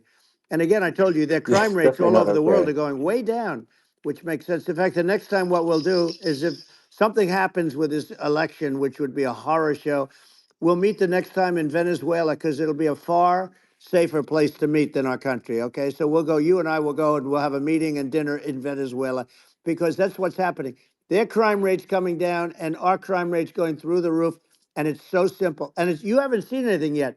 because these people have come into our country and they're just getting acclimated, and they don't know about being politically correct law enforcement or lack of law enforcement.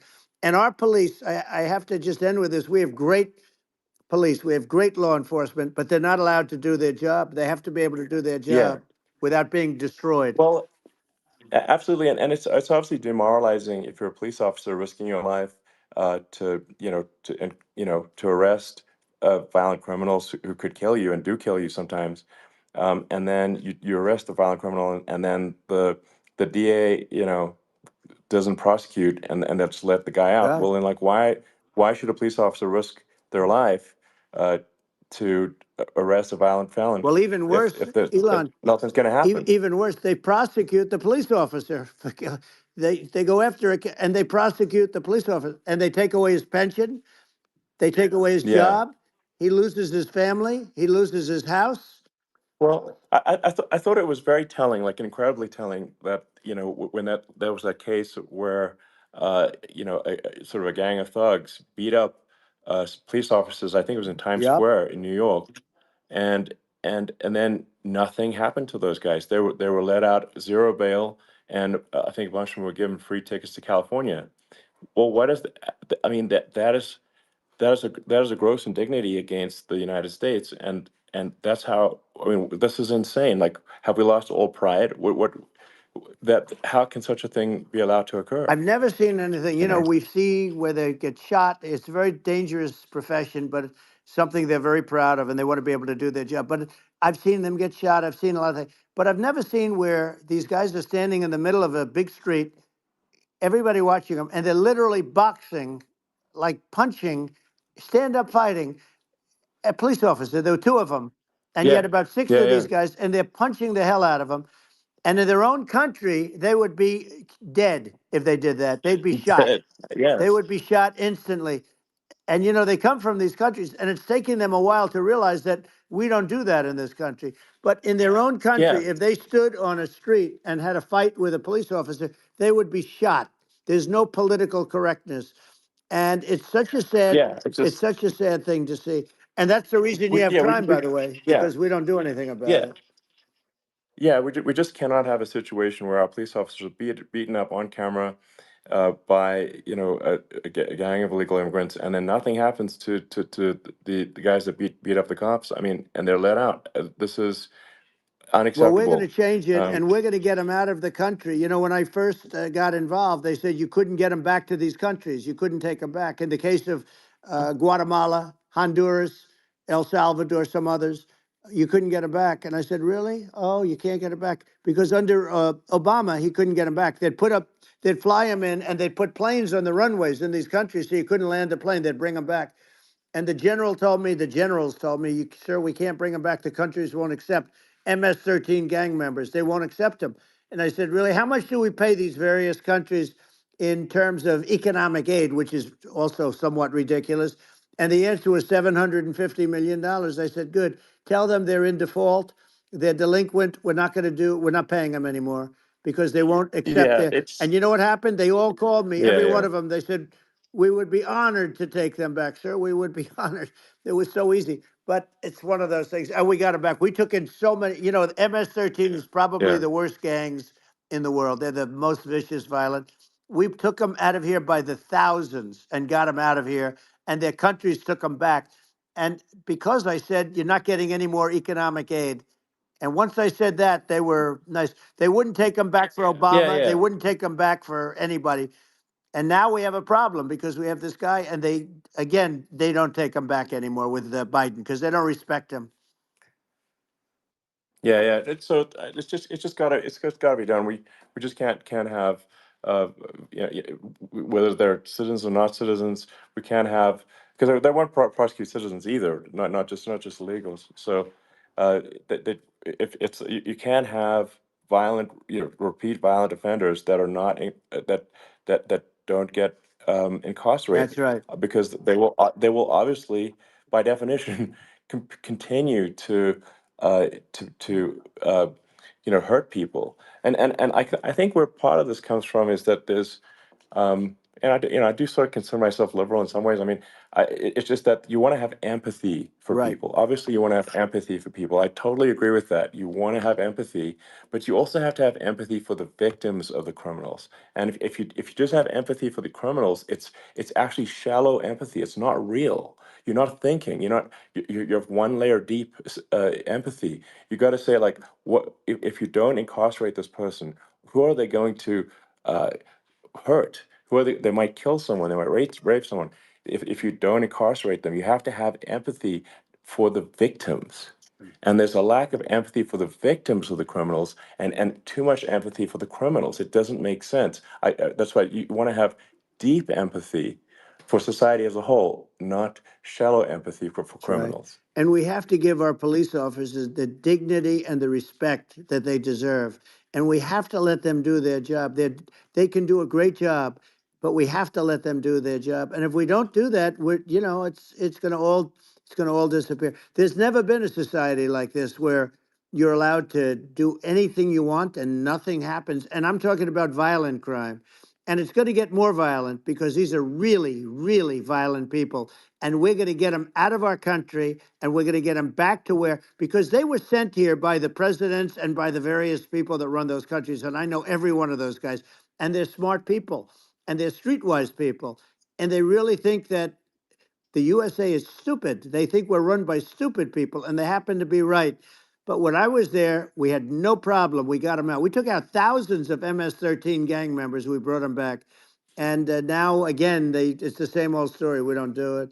And they actually gave them a big increase in aid. They raised it up to billions of dollars, and they get nothing for it. So I hope everybody's going to vote for Trump, and we're going to get this country straight. And Yeah. I didn't need this. I'm I, like you. I didn't need this. I had a very nice yeah. life. I didn't need to go Yeah. through Yeah. court systems and go through all the other stuff and run at the Sure. same time. I have to run. I have to go through fake trials with, in some cases, corrupt judges, totally corrupt judges. I didn't need it. I had a nice life. I have great locations. I have beautiful oceans that I have places. This was, but I felt it was important. And if I had to do it over again, you probably think I'm crazy for doing it, actually. But if I had to do it over again, I would have done it over again, because this is so much more important than me or my life. We're going to save this country. This country is going down. And these people are bad people that we're running against, and they're liars. They make statements. They do things that are so bad. They say they're going to make a strong border. They say they've been great on the border, and they've been the worst in history. They say they're Yeah, going to it's stop horrible. Like crime, the and facts speak for themselves. The it's so facts incredible. speak for themselves. Like it's gotten to the point where people just don't even bother reporting crime in a lot of That's cities right. because they know nothing is going to happen. Um, that's what I hear anecdotally from people all the time. So it's just my values. I'm just saying to people out there, like the things I think are important for the future is like we've got to have safe cities, we've got to have secure borders, we've got to have sensible spending, and we've got to have deregulation, and Right. so we can have a prosperous future. And then we want to have some exciting, sort of moonshot projects that people can get fired up about. And that's the future I'm looking for. And I'm pro environment, but I'm not against. I'm not like I don't think we should vilify the oil and gas industry because they're keeping civilization going right now, and but I do think we want to move at a reasonable speed towards a sustainable energy economy. Those are my values, and I think um, and so I mean that's uh, why I'm supporting you for president. Well, I So appreciate it. We're going to give incentive to companies to come into our country, not to leave our country. We're going to be giving tremendous incentives. We want companies to build here, not to build in other locations. And we want to create jobs. And again, it's about the American dream. You don't hear about the American dream anymore, Elon. You're the American dream in the truest sense, but you don't hear about the American dream anymore. And you're going to hear about it. People, they need that incentive to go out yeah, and do it, and they're going to love their lives. I mean, they're going to look forward to getting up in the morning and going to a job that they love, not a job that they can't stand, or not any job at all where they have no money, where they yeah, literally have no money, and then they end up with violence and lots of other problems. No, we're Yeah. gonna do some great things. And I learned a lot in the first. We had a great economy and all of that. We rebuilt the military. We did so much, but I also learned, and I also learned the best people. I learned the good people, the smart people, the dumb people, the people that can do things. The people, you learn. When I first came in, I tell people I was in Washington D.C. only 17 times, according to the fake news media. I was in 17 times. I never stayed over, and you don't know people. You rely on other people to give you names, and then you realize the people you relied on weren't so good. Now we had great people, but we also had some where I wouldn't have, used them had I known. Now I Yeah. know everybody, and I think we're going to really turn things around fast. We have no choice, otherwise we're not going to have a country. And I really appreciate this. Has been, to me, it's been a lot of fun being with you. You're an amazing guy. You've done an incredible job and a great inspiration to people. A great inspiration, and I hope you keep going and just continue to do well. And we're going to have a big election coming up, and I think November 5th will be the most important day in the history of our country. I think that election will be the most important election, and I think it'll end up being maybe the most important day in the history of our country, because if Yeah. we don't win, I just feel so sorry for everybody. No, I think we're at a fork in the road of destiny of civilization, and and I think we need to take the right path, and I think you're the right path. So I think Well, that's what it comes down to. thank you very much, Elon. It's a great honor, and we'll do it again sometime. And it's been really fun, and I hope you got a lot of viewers. I hear you got a lot, but I hope you Sure. got Yeah. I know you got a lot of them. So I appreciate it. I'll see you soon. All right. Sounds good. Thank you. Thank you, Elon. Thank you very much. Bye.